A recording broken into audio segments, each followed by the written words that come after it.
"What the hell are you doing to my children?" Richard Walker's voice cracked through the marble silence, thundering down the sunlit corridor like a shockwave. He stood frozen in the doorway of the sitting room, his jaw clenched, his hands balled into fists. Hannah didn't move. Mist lingered in the air, catching beams of sunlight, scattering them like tiny stars across the floor. Ella and Jane, his blind 6-year-old daughters, were laughing and following the sparkles with their eyes. Hannah still held the spray bottle in her hand. The look on her face wasn't guilt, it wasn't fear, it was something more dangerous. Hope. Richard's eyes went wide. "Are you insane?" he barked. "I gave you strict instructions." Hannah didn't answer. Not yet. She couldn't. Not when Ella's face was glowing. Not when Jane was reaching out toward the light. For a split second, the world slowed down. In that silence, Hannah thought only one thing. This is it. This is the moment everything breaks. Or everything begins. But maybe we're getting ahead of ourselves. Let's rewind. 6 weeks earlier. Back to the day a young woman stepped onto the grounds of the Walker estate with nothing but a duffel bag and a quiet promise she'd made to herself long ago. Help where you can, even if it costs you everything. The mansion stood like a monument to grief, towering, beautiful, cold, gilded mirrors that never reflected joy, velvet curtains that blocked more than sunlight, hallways that swallowed every sound. It was a house built on billions and broken hearts. Richard Walker, the tech mogul whose empire had changed the digital world, hadn't smiled in years. Not since the crash, not since the twins lost their mother and their sight.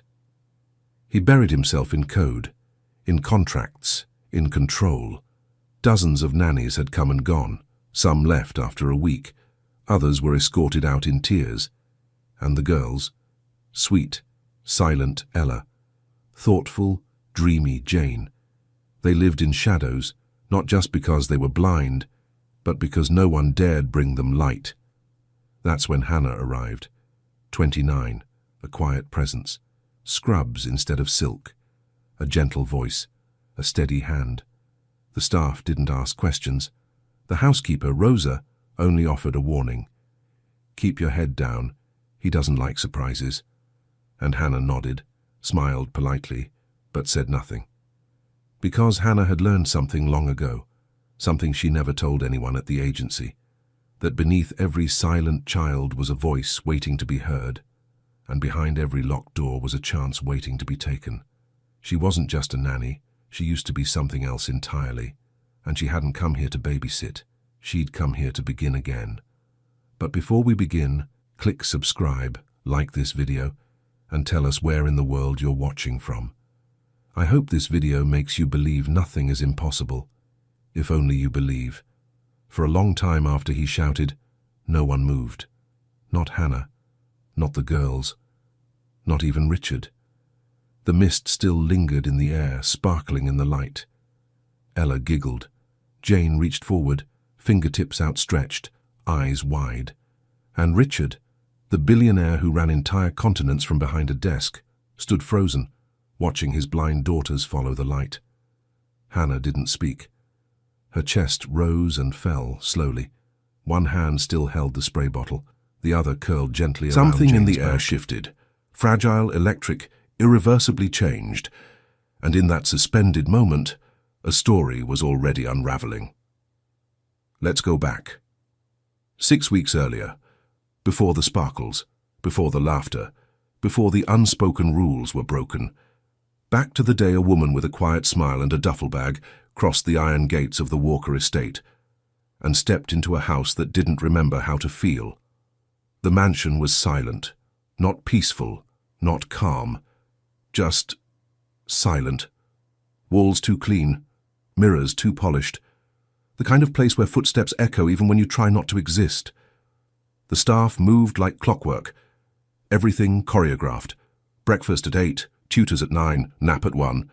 No deviations, no surprises. Rosa, the housekeeper, barely looked up from the linens when Hannah arrived. She handed her a clipboard and murmured without emotion, "Just follow the schedule. Don't try to fix anything here. Hannah nodded. She understood what that meant. This wasn't a home. It was a museum of what used to be. Upstairs the girls were waiting. Ella and Jane, 6 years old, tiny, delicate, identical in every way, except in spirit.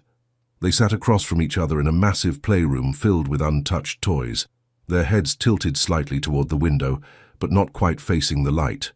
There was no laughter, no eye contact, no curiosity, only stillness. They'd been blind since the accident, the one that took their mother. And since that day, Richard Walker had thrown himself into silence. Grief turned into routine. Routine turned into distance, and distance turned into control. Nannies came and went. Some left in tears. Others weren't even noticed. Hannah didn't come to make noise. She knew how to listen. And from the moment she stepped into the girls' room, she heard everything no one else seemed to hear. The way Ella's fingers lingered on textured fabrics, the way Jane tilted her head when the kettle whistled in the kitchen downstairs, the way both girls seemed to lean toward the warmth of morning sun, even if they couldn't see it. Tiny things, quiet things. But to Hannah they were loud, because once upon a time she had studied these moments, before the scandal, before the suspension, before her name was whispered behind closed doors and her research reduced to nothing. She was a therapist once, a gifted one, until one false accusation left her license in ashes and her belief in herself even more broken. Now she wore scrubs instead of lab coats, smiled quietly instead of presenting papers, and answered to parents who never asked who she used to be. But on her third night at the Walker estate, she couldn't sleep.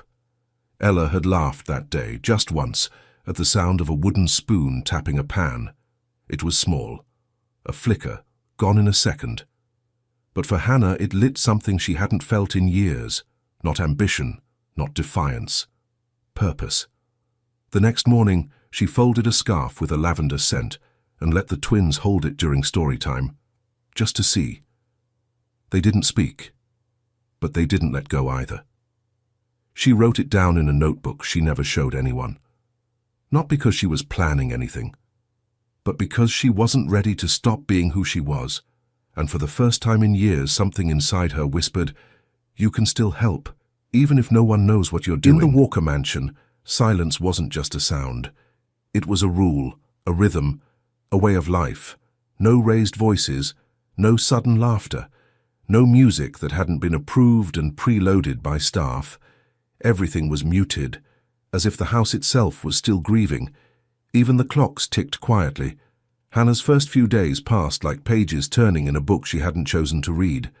Breakfast trays were delivered on time, lessons conducted through whispered instructions. The girls were dressed, fed, bathed, not touched too much, not spoken to unless necessary.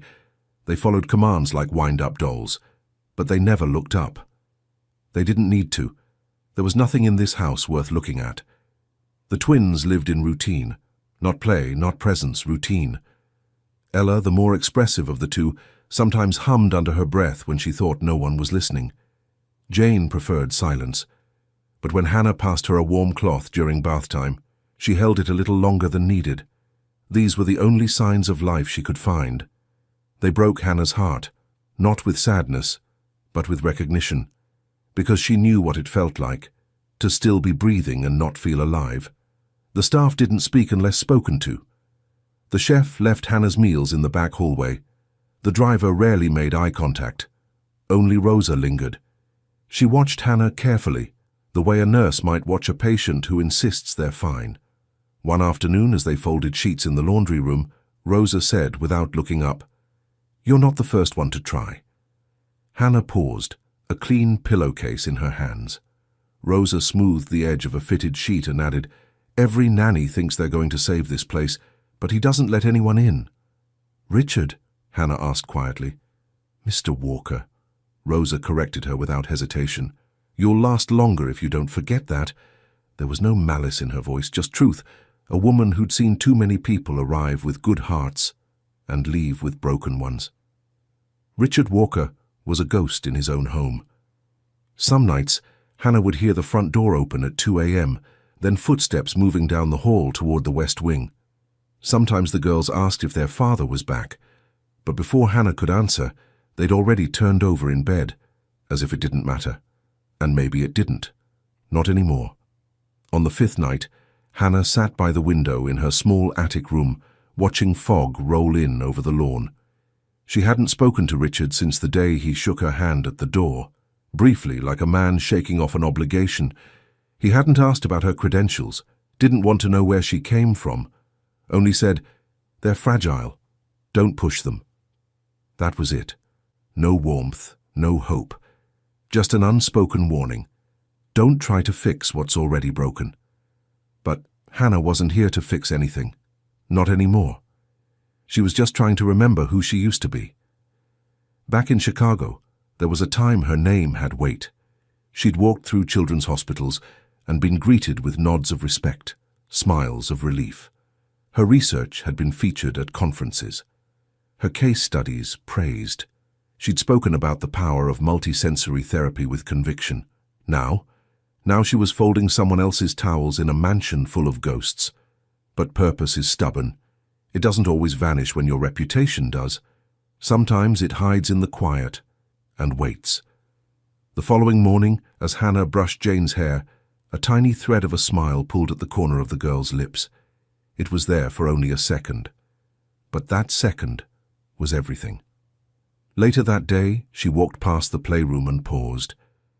Ella was sitting alone with a small stuffed bear.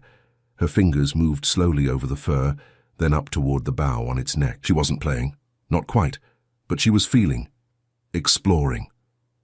That night, Hannah opened a drawer beside her bed and pulled out an old, worn leather journal. She hadn't touched it since the day everything fell apart, the day she swore she'd never practice again. But tonight she flipped to a blank page and wrote 5 words: "Ella turned towards sound today." It wasn't a breakthrough. Not yet. But it was something. Something small. Something real. Something alive. It started with a hum. Hannah was slicing apples in the kitchen, the ones Ella liked peeled, the way Rosa showed her, and without thinking, she hummed a tune her mother used to sing while cooking. Nothing loud, just a soft, gentle melody floating through the still air. She didn't expect anyone to hear, but from the corner of the breakfast nook, Jane shifted, not just turned her head, tilted it, toward the sound, just a fraction of a second. But enough. Later that morning, during playtime, Hannah tried something else. A storybook, not read aloud but placed in front of the girls with a faint trace of lavender oil dabbed along the edge. Ella ran her fingers across the pages, stopped, smiled. A real one, subtle, but there. And that's when Hannah began logging every detail again, in that old leather notebook she thought she'd never open. She didn't call it therapy, didn't call it anything, just observation. The house was still watching. Richard hadn't spoken to her since the day she arrived, and Rosa was starting to linger near doorways a little too long. So Hannah moved carefully. No equipment, no protocols, no raised flags, just intention. She began to change the rhythm of their days. Not by much, but enough to let the girls feel. She played soft jazz during breakfast, just low enough to blend with the morning birds outside. She swapped synthetic bath soaps with organic ones, chamomile, vanilla, orange blossom. Each night, she used a warm, textured cloth to wipe their hands before bed, letting their skin memorize softness. The girls didn't talk about it, but they responded. Ella began reaching out first. Jane's posture straightened when Hannah entered the room. They started waiting for her, smiling when she arrived. It was during one of these small, silent victories that Hannah stopped outside the window of the music room and exhaled. She pressed a palm to the cold glass and whispered, "They're waking up." Then, a thought. A memory. A hallway in a hospital long ago, where she once taught a blind toddler to follow the vibration of a cello across a room. Back then, she had charts, staff, funding, but this time all she had was instinct, and 2 little girls who didn't know they were healing. Have you ever had someone believe in your quietest potential, not when you were shining, but when you were still unsure?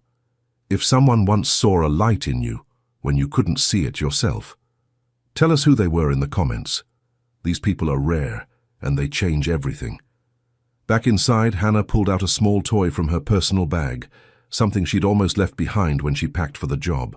A light wand, nothing fancy, just a slender tube that blinked in soft, shifting colors. She waited until nap time ended, until the room was dim, quiet, safe. Then she sat on the rug between the girls and whispered, "We're going to play a game." She didn't expect much. But when she flicked the wand on, Jane's fingers twitched. Ella turned her head, and for a second, just 1 second, her eyes fluttered. Not wide, not open, but searching. That night, Hannah couldn't sleep. She sat by the window, knees pulled to her chest, the notebook open on her lap. One word circled again and again. Reflex? She underlined it, then crossed it out. It wasn't a reflex. It was a response. The next morning, Rosa pulled her aside in the hallway, voice low, eyes sharp. "He has cameras in every room." Hannah blinked. "What?" "Mr. Walker, there are security feeds in the sitting room, bedrooms, even the playroom. He sees everything." Rosa stepped closer. "You're not like the others. You've lasted longer. Don't ruin it now." She walked away before Hannah could reply. But Hannah wasn't trying to last. She was trying to give those girls a shot. Every night the girls made progress, and every night Hannah felt the pull of a truth she had kept buried for years. She wasn't just a nanny, not really. She had once been something else, someone else. Before the scandal, before the silence, her name meant something. Dr. Hannah Elise Ford, pediatric sensory therapist. Respected, admired. She had lectured on neuroplasticity at Johns Hopkins. Her paper on cross-modal sensory recovery in blind children had been published in 3 languages. Hospitals flew her out to consult on complex cases. She'd been building something real. And then, everything collapsed. It started with a boy, a 6-year-old patient from a high-profile family in Chicago. She'd been treating him with a personalized sensory program. Tactile pulses, spatial sound mapping, mild photic stimulation. The child was improving. Everyone saw it. But when he developed sudden seizures, the family blamed her. The father was a powerful donor. The media turned her research into headlines. Experimental therapy triggers emergency in child. Doctor under review after controversial stimulation session. It didn't matter that the seizures were later traced to an undiagnosed condition. By then, the hospital had already distanced itself. The board revoked her access. Her license was suspended, pending review. The clinic she'd just opened shuttered in 3 weeks. Funding pulled, staff resigned, her name, her work, gone overnight. She remembered packing her office at 2 a.m. No press, no defense, just one cardboard box and hands that wouldn't stop shaking. She stopped answering calls. She stopped trying to explain. She disappeared. Her mother had begged her not to give up. "You're more than your title," she said. "Children still need you, even if the system doesn't. But when everything you built is stripped away, it takes a long time to believe you still have anything left to offer." And yet, here she was, in a mansion in Connecticut, holding a mist bottle in one hand and a little girl's progress in the other. Each day her instincts came back, not clinical ones, human ones. She remembered how to listen for breath changes, how to time music to touch, how to feel a child's world without needing to see it. But with every breakthrough came fear. Fear that Richard would find out, fear that she was risking more than just her job, fear that she would ruin everything, again. One evening, just after sunset, she sat on the window seat in the girls' room, watching Ella trace her fingers across a woven cushion. She whispered, "Do you know what this means?" Ella smiled, almost as if she did. Behind her, the door creaked. Rosa stood in the doorway. She'd seen the light wand earlier that week, and now she stood with folded arms and tired eyes. "Do you know what you're risking?" she asked. Hannah looked down at her hands.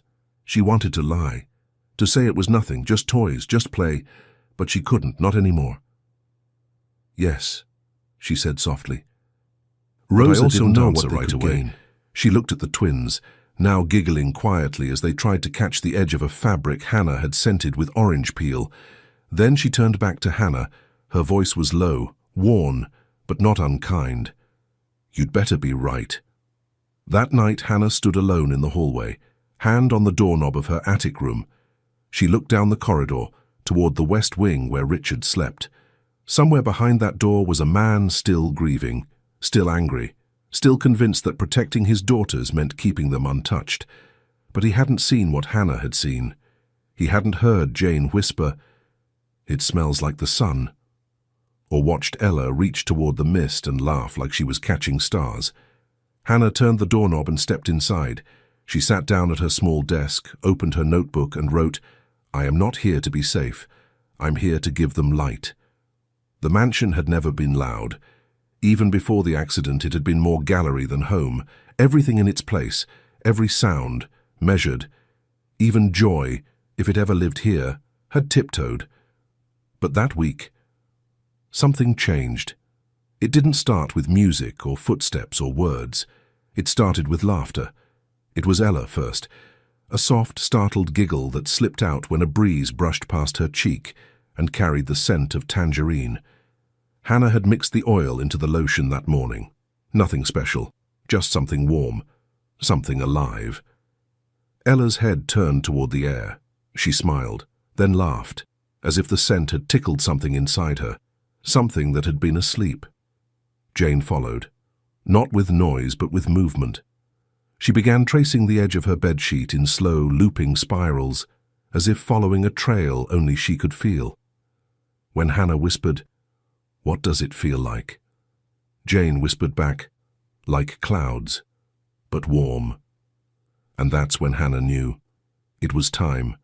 Time to try what she'd been afraid to. Not recklessly, not without care, but fully, with hope.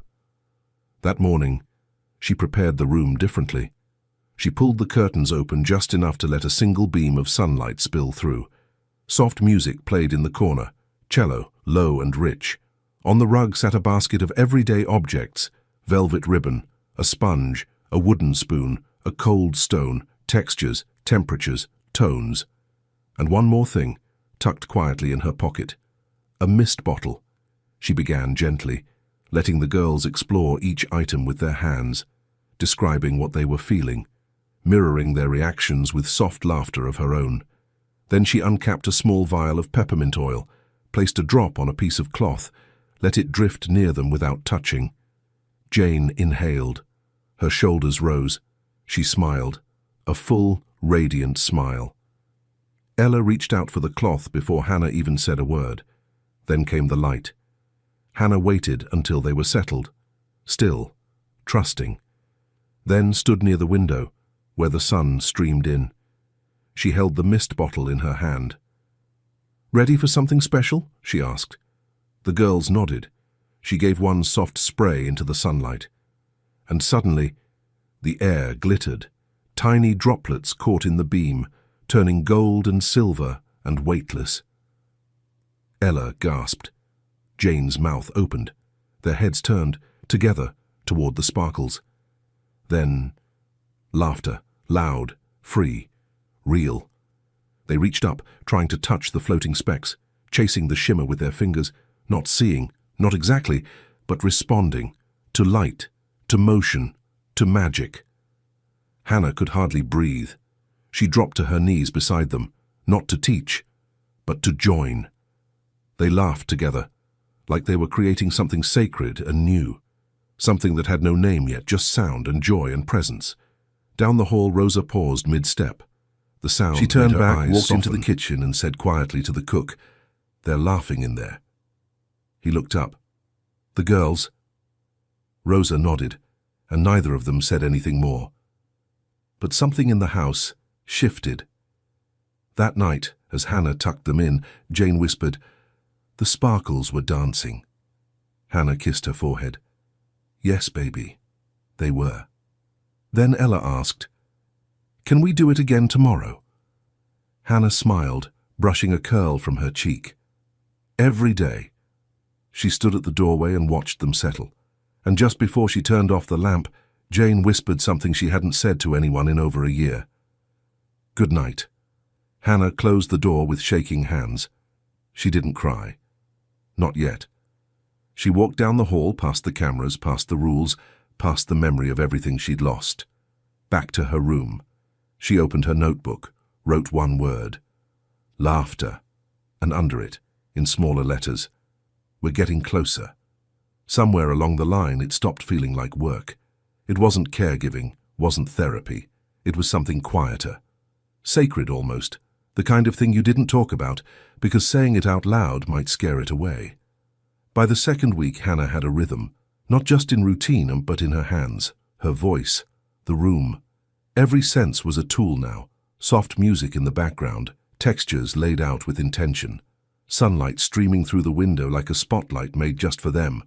The girls responded faster, reached out sooner, smiled wider. And one morning Jane whispered, "I saw sparkles again."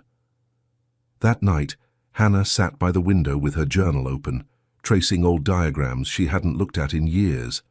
Her fingers hovered over one, a therapy protocol she'd designed long ago, back when her name still meant something. It was never approved. Too new, too ambitious. But it was hers. A multi-sensory stimulation model combining warmth, mist, sound, and refracted light to trigger dormant neural pathways. It had only ever lived in theory. Until now. Until this house, these girls, this chance. She didn't sleep that night. Instead, she sketched, planned, timed her breath. Because tomorrow, she would try it. All of it. The next morning, the mansion was quiet. Richard had left for New York. Rosa was occupied downstairs. It was just Hannah, the girls, and a chance to prove to herself that what she once believed in could still be real. She prepared the room like a stage, curtains drawn just enough, heat turned slightly higher, the mist bottle warmed in her hands, classical music low in the background. Ella sat cross-legged. Jane lay on her side, eyes half closed. Hannah began gently. First, scent, orange blossom, familiar, grounding. Then, texture, warm velvet against their palms. Then, sound, a chime, soft and distant. Then, mist. A light spray into the beam of morning sunlight. Tiny droplets shimmered through the air. Ella gasped. Jane sat upright. Their eyes followed the trail, not just turned, but tracked. Ella laughed. Jane clapped. Then Jane reached forward and said, "There, right there, it's shiny." Hannah's heart caught in her throat. "What do you see, baby?" Jane smiled. The sparkles dancing again. She almost cried, but she didn't. Not yet. She reached for her notebook with shaking hands. She'd barely written 2 words when it happened. Footsteps, fast, heavy, angry. Then, the door, swung open, hard, and there he was, Richard Walker, back early, suit half-buttoned, eyes scanning the scene like a man watching his house burn. He took one look at the mist in the air, the girls laughing on the rug, the spray bottle in Hannah's hand, and his face changed. "What is this?" he asked. His voice didn't rise, but it was sharp enough to cut through the air. Hannah stood slowly, shielding the girls without meaning to. She didn't say anything. Not yet. "I told you not to do this," he said. "No experiments, no therapy, no risks." His voice cracked slightly, not with rage, with fear. He took a step closer. "You don't know what you're doing." Hannah's voice was quiet, but steady. "I do." He stared at her like she was a stranger. "You're just a nanny." She swallowed hard, hands trembling, then said what she had promised herself she wouldn't. "I used to be a pediatric sensory therapist, one of the best. I designed the protocol you just witnessed. And your daughters," she paused, looked down at them, "they're starting to see." For a full beat, no one spoke. The mist still hung in the light. The twins still laughed, unaware.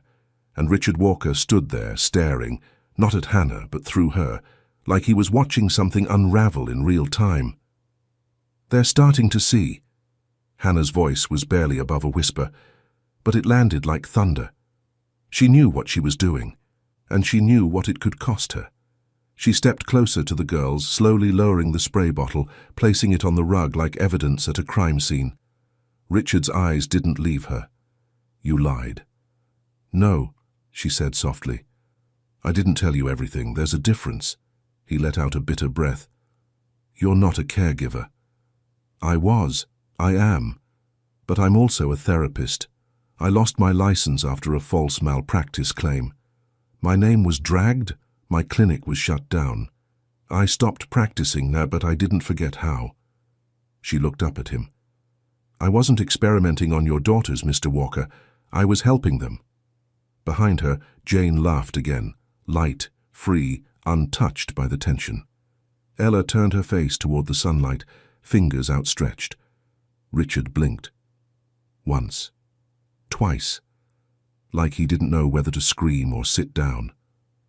"You don't get to make decisions like this," he said finally. "They're my children." "And they're responding." Hannah took a breath, a deep one that held years. "You can fire me, report me. I won't stop you, but please." She glanced down. "Don't take this from them." Richard stared at his daughters. Jane was humming. Ella was reaching again, not blindly, but toward something. Light, sound, warmth, something real. His jaw clenched, his eyes dropped to the floor. The weight of grief wrapped around him like it always had. But this time it didn't protect him. It pressed. Hannah waited. Not with defiance, but with a quiet kind of strength. The kind that doesn't come from winning, but from surviving. And maybe that's what broke him. Not her words, not the science, but the silence, and how long his daughters had lived inside it. He spoke without looking at her. "Show me." She knelt beside the twins again, held the light wand gently between her fingers, switched it on. The soft, pulsing glow filled the air. "Ella," she whispered, "where's the sparkle?" Ella smiled. "There." She pointed, not randomly, directly toward the light. Then Jane reached for her sister's hand. "It's moving," she whispered. Richard didn't move, but his face crumbled, just a little. And in that fragile silence, not the cold kind, but the kind that lets something new in, Hannah said one last thing. "I never came here to be seen. But your daughters, they deserve to be." Have you ever stood in front of someone heart-pounding and told them the truth, knowing it might cost you everything? If you have, tell us what it taught you. Because sometimes the bravest thing you'll ever do is stay honest when you have every reason not to. The next morning, Richard made a call. A quiet one. No lawyers, no staff. Just one name, Dr. Berman, a specialist in sensory neurodevelopment. Someone he hadn't spoken to since the twins were diagnosed. He asked for a favor. Then he walked down the hallway, stopped outside the girls' room, and listened. There it was again. Laughter. He closed his eyes, not because it hurt, but because he wasn't ready for what it meant. It took 3 days for Dr. Berman to arrive. A quiet man, measured, known for publishing more than he spoke. He didn't come with a team, no clipboard, no fanfare, just one small case, a laptop, and a soft smile when he met the girls. Richard didn't introduce Hannah, didn't explain what had led up to the call. He just gestured toward the sitting room and said, "Watch." That morning the house felt different, as if even the walls were waiting. No one rushed, no one whispered. There were no rules, no scripts, just time. The kind of time that opens instead of closes.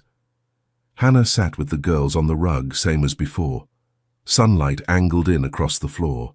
Birdsong filtered through the open window.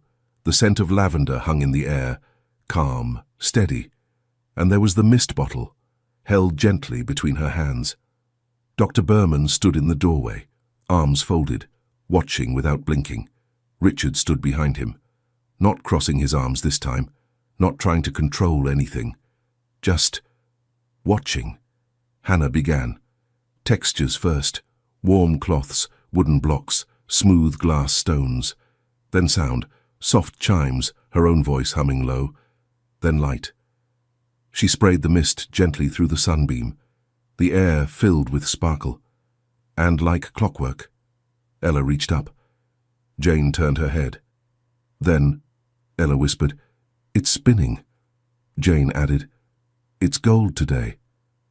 Dr. Berman took one slow step forward. He didn't speak, didn't interrupt, just bent down, placed a small lens device near Jane's temple, and nodded. His eyes never left the girl's, but his voice was certain. There's photic response. Richard didn't move. Dr. Berman didn't breathe, looked at him. They have light perception. For a second, no one spoke, and then Richard exhaled, like a man finally coming up for air. That afternoon, the doctor stayed, ran quiet tests, asked Hannah about her notes, her methods, her past. He didn't question her credentials. He didn't need to. The results spoke for themselves. By evening, the air in the mansion had changed. The girls weren't different, not really. But somehow, they felt more visible, as if the house had finally started looking back at them. Richard sat at the end of the hallway outside their room, not checking emails, not on a call, just sitting, listening.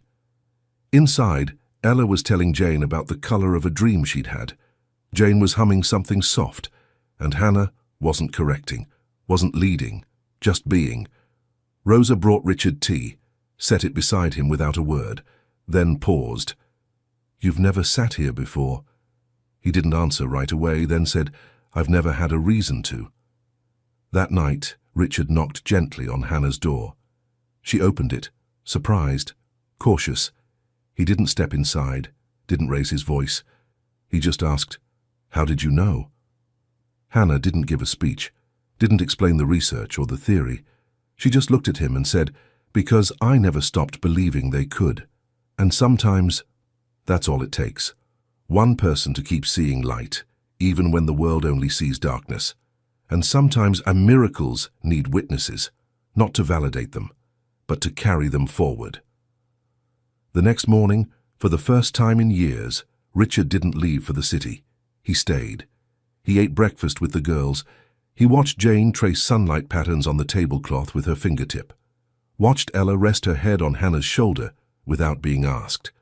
And when Hannah got up to clean the dishes, he looked at her and said, "You're not just a nanny." And for the first time since she arrived, Hannah smiled, not out of politeness, but because she finally believed him. It was a Sunday morning, the kind that feels like it remembers something. The light came in gold, not soft, not harsh, just warm, honest. The house was quiet, but not in the old way, not hollow, not heavy, just still. Waiting. Hannah rose before dawn. No alarm, no schedule. She just knew. She dressed simply. Scrubs, no shoes. In the east wing, she prepared the sitting room. Windows cracked open. The air, cool and clean. Everything arranged, not with science, but with love. Warm textures in a woven basket. Scents, lavender, orange peel, soft earth, a folded blanket, a water bowl. The mist bottle, standing by the window. And the light wand, flickering once, steady now, like it had been waiting too. The girls came in quietly, still in their pajamas. Ella clutched a stuffed bear. Jane held her sister's hand. They didn't ask what was happening. They didn't need to. Richard arrived a moment later. No suit, no phone. Just him. He didn't speak, didn't sit, just leaned against the doorframe and watched. Hannah knelt on the rug, smiled at the girls. "Are you ready?" Two small nods. She began. The music came first, barely audible. A solo cello, rising slow like breath. Then touch. Soft velvet passed across tiny fingers. Then warmth. Hannah cupped their hands around a mug of heated water. Then scent. The orange peel, pressed between her palms. Then light. She stood near the window. Sunlight poured in, golden and full. She sprayed once. A soft, glistening mist. The droplets caught the beam, scattered it like stardust. And that's when it happened. Ella gasped. Her hands flew to her face. "I see it," she cried. "I see it. The sparkles." Jane turned, Not just turned, but looked, eyes open, focusing. "I see you," she whispered. "Ella, I see you." The room stood still. Time bent inward. Nothing else existed. Not money, not medicine, not fear. Just two little girls finding light. Hannah couldn't breathe, couldn't move. She fell to her knees, not from exhaustion, but awe. The bear dropped from Ella's arms. Jane reached forward, and Richard, the man who hadn't cried since the day he buried his wife, fell to the floor. Arms open, heart wide. He gathered them close, pressed their faces to his chest, and whispered over and over, "My babies, my beautiful girls." Tears ran down Hannah's cheeks, not because she had succeeded, but because they had. Because they were whole, even before this. But now, they knew. Rosa watched from the hallway, hands over her mouth. She didn't say a word. She didn't need to. Later that afternoon, Richard found Hannah on the garden steps. She was barefoot, arms around her knees, the mist bottle beside her. He sat down slowly. "I used to think protecting them meant keeping the world out," he said, "but you brought it back to them." He reached into his pocket. A letter, official, her name on it.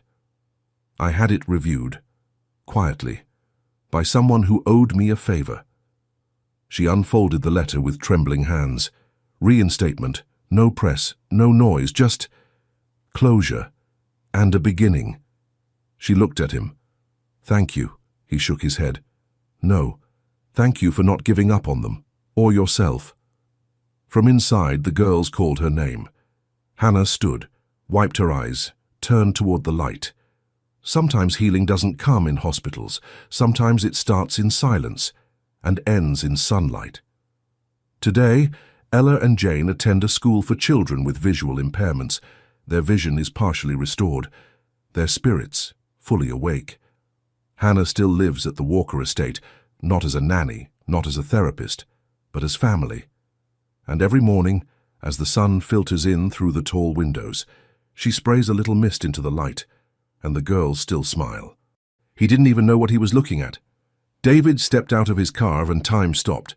There, on the icy ground near the front gate, was a boy, thin, barely dressed, arms wrapped around someone. And then he saw her face, his mother, barefoot, cold, slumped in the boy's arms like a child, her silver hair tangled, her lips turning blue, and around both of them, a small blanket, damp and fraying, too thin to save anyone. David didn't think. He just ran, slipped on the driveway, cried out her name. His breath caught in his throat as he dropped to his knees. "Mum?" The boy looked up. His voice was barely more than a whisper. She was shaking. She didn't know where she was. I couldn't leave her. And then he passed out. That's when David felt something break inside of him. David Scott was a billionaire, CEO, powerhouse, feared in every boardroom from London to New York. But that morning, as he held his unconscious mother in one arm and a homeless teenage boy in the other, none of it mattered. Not the mansion behind him, not the empire he'd built, not the money, the titles, the life he thought was secure. All that remained was a question. How did this happen? How did a boy with nothing risk everything to save the one person David should have protected? How did a stranger in the snow end up doing what a son could not? And why did it feel like God had sent him?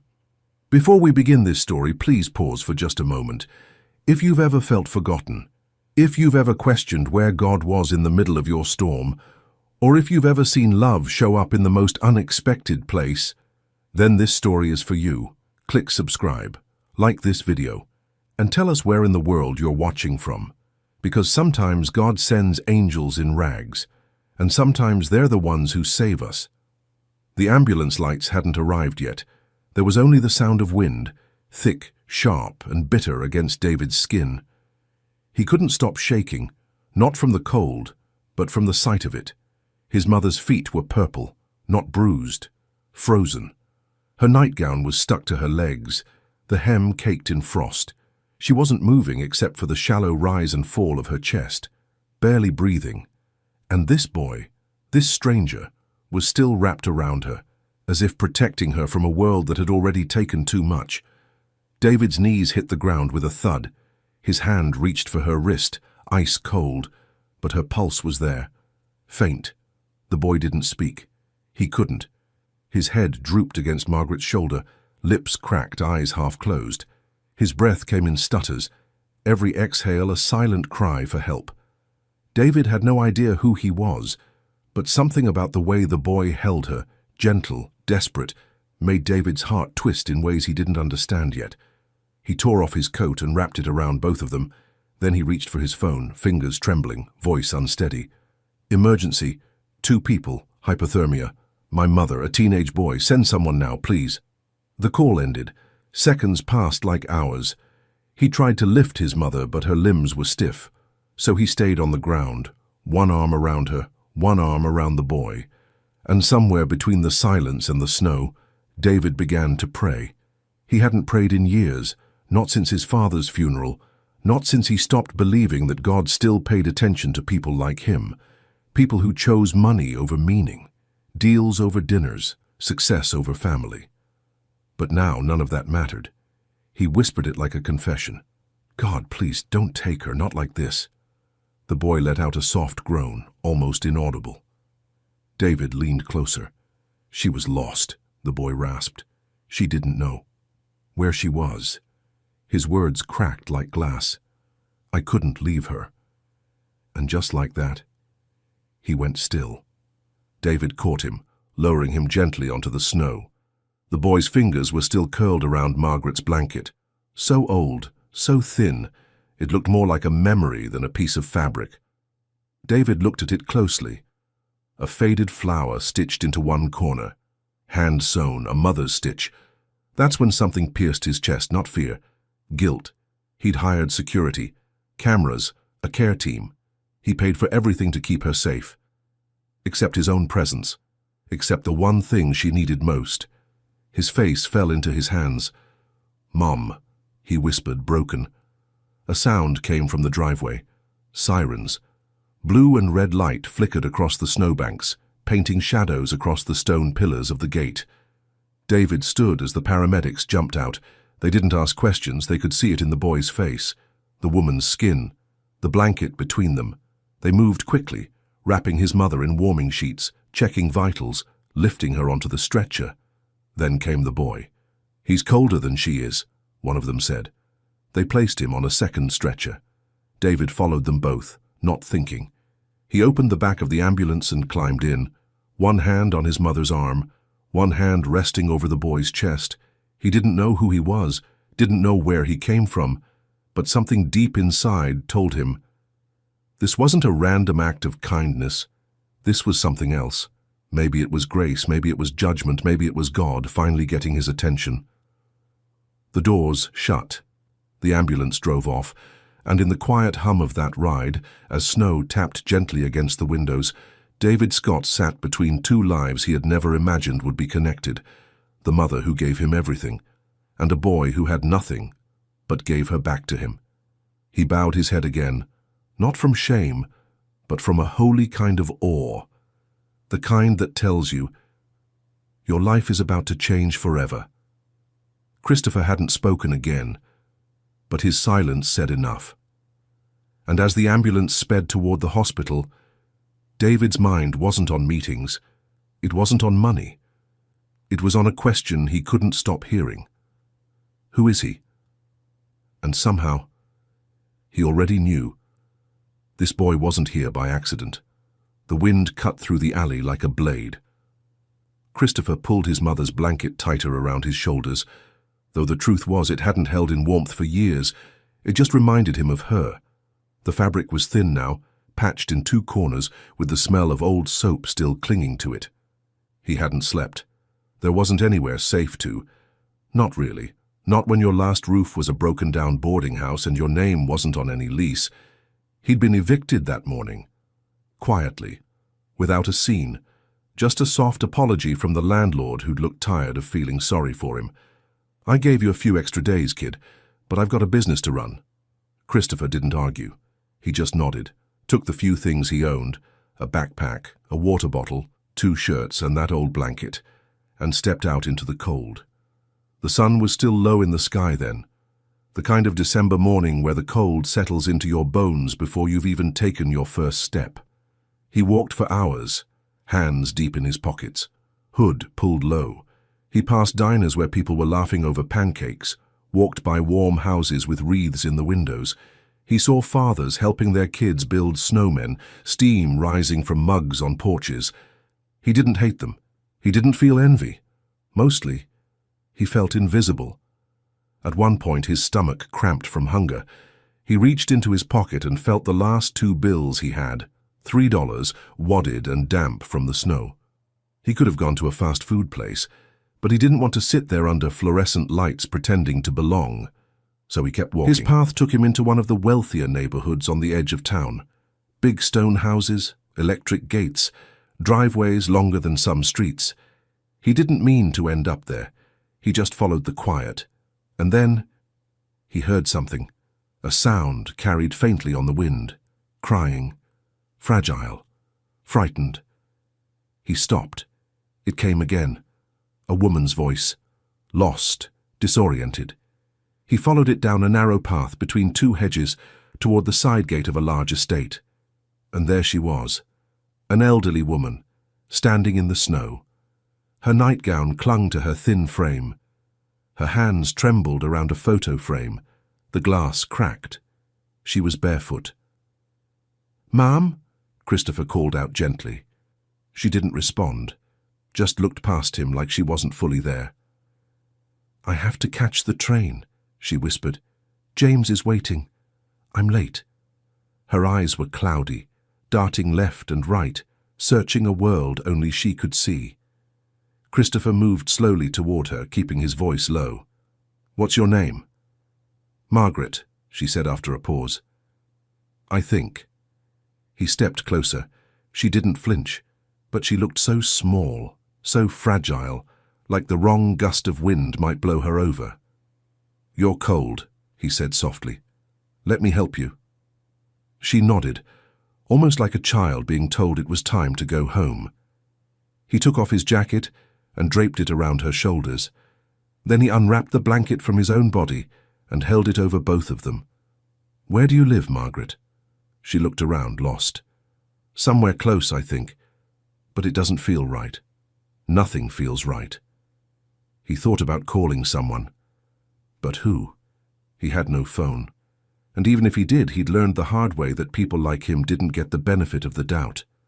A black teenager with no address and no ID, found alone with an elderly white woman who couldn't explain who he was. That didn't end well. Ever. He couldn't risk the police. But he also couldn't leave her. So he did the only thing that felt right. He stayed. He helped her walk to a small alcove near the front gate. Stone walls on 3 sides, just enough to block the wind. He sat down first, then helped her sit beside him. He wrapped the blanket around their shoulders and held her close, trying to give her what warmth he could. For hours they sat like that, huddled together, breathing into the cold.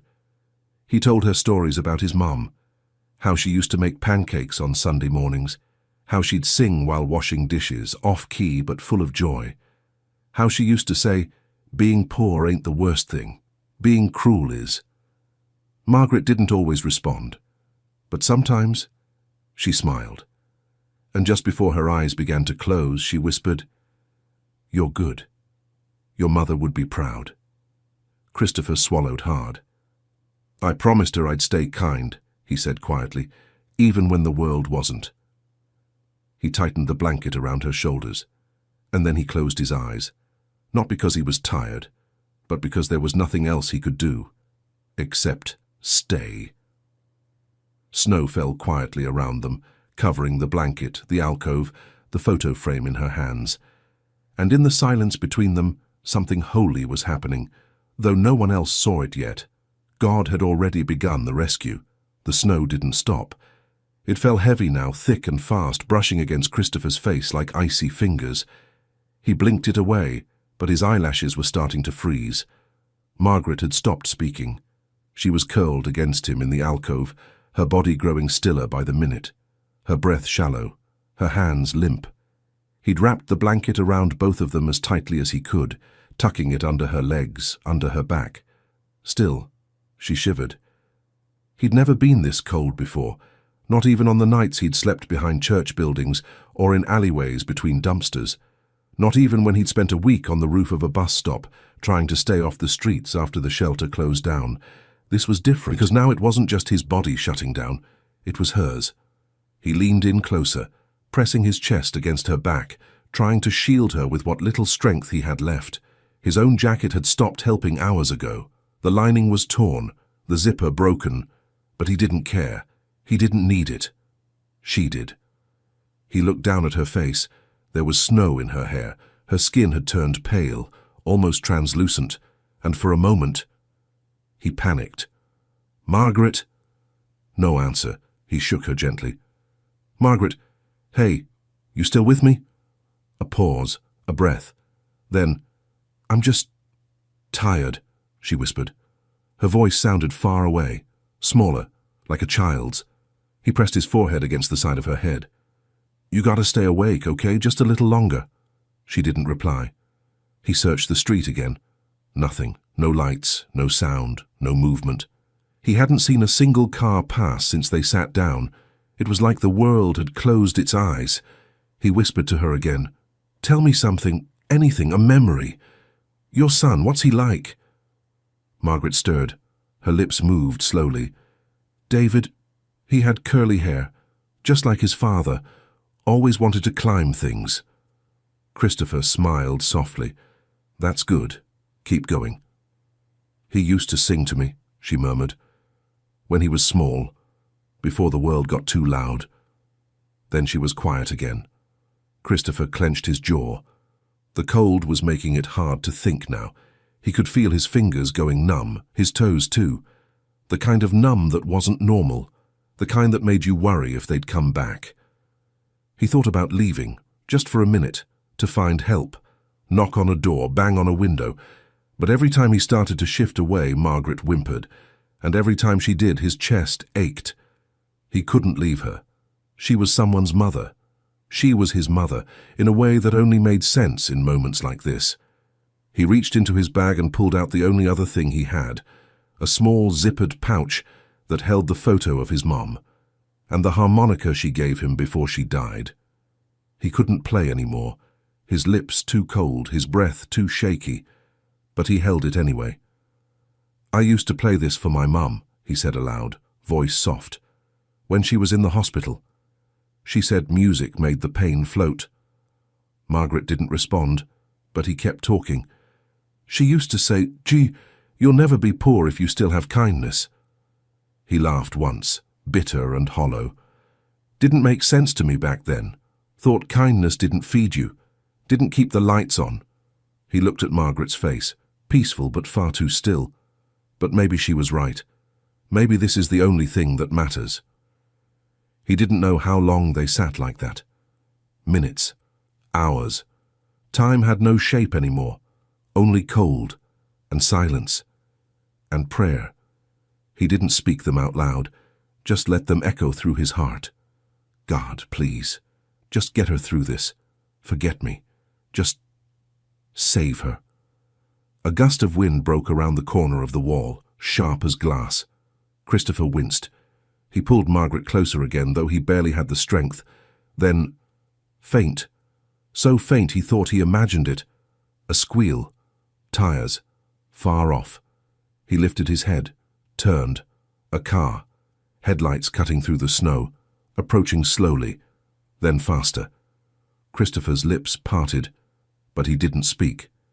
Didn't move, because his body couldn't anymore. His eyes fluttered. He looked at Margaret one last time, her face resting against his chest, and he let go. Not because he wanted to, but because his body had nothing left to give.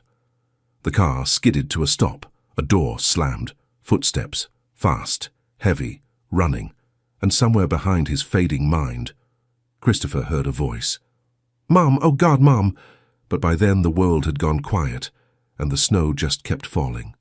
The hospital room was warm, David sat in a chair between two beds, a cup of untouched coffee cooling in his hands. The lights overhead were soft, but nothing felt soft about this moment. His mother was still. And the boy, Christopher, the nurse had called him, hadn't opened his eyes since the ambulance. Machines beeped gently. Monitors glowed. It was quiet, in the way places are when something holy or terrible has just happened. David hadn't spoken in a while.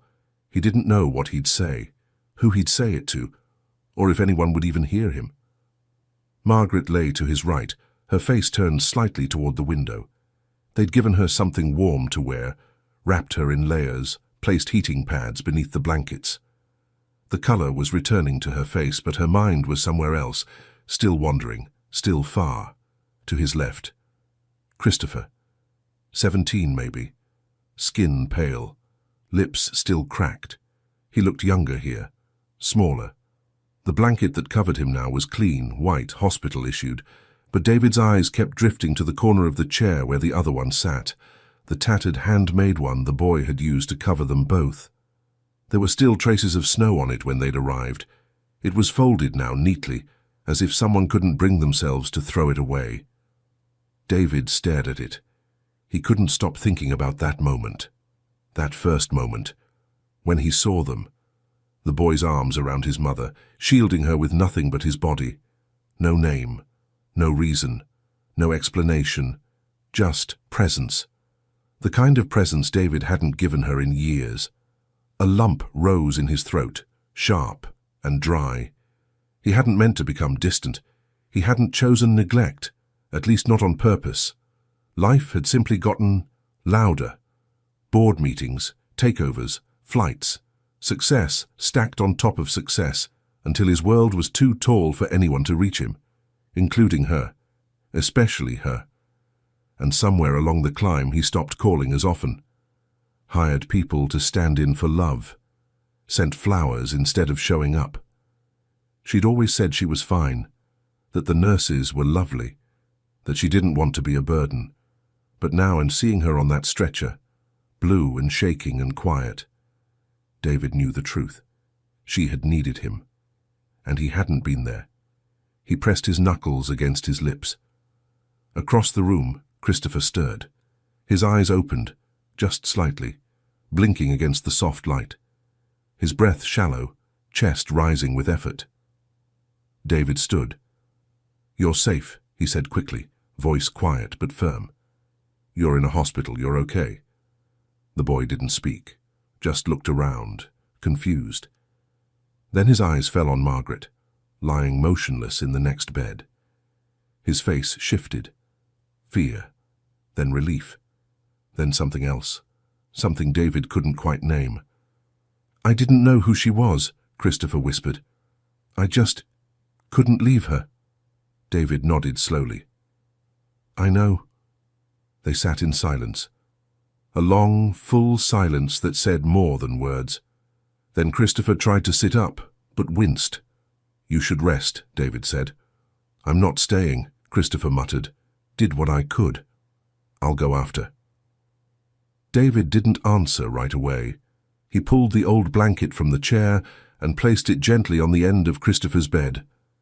"Is this yours?" he asked. Christopher nodded, eyes lowered. "My mom made it, before she passed." David stared at it for a moment, then looked at him.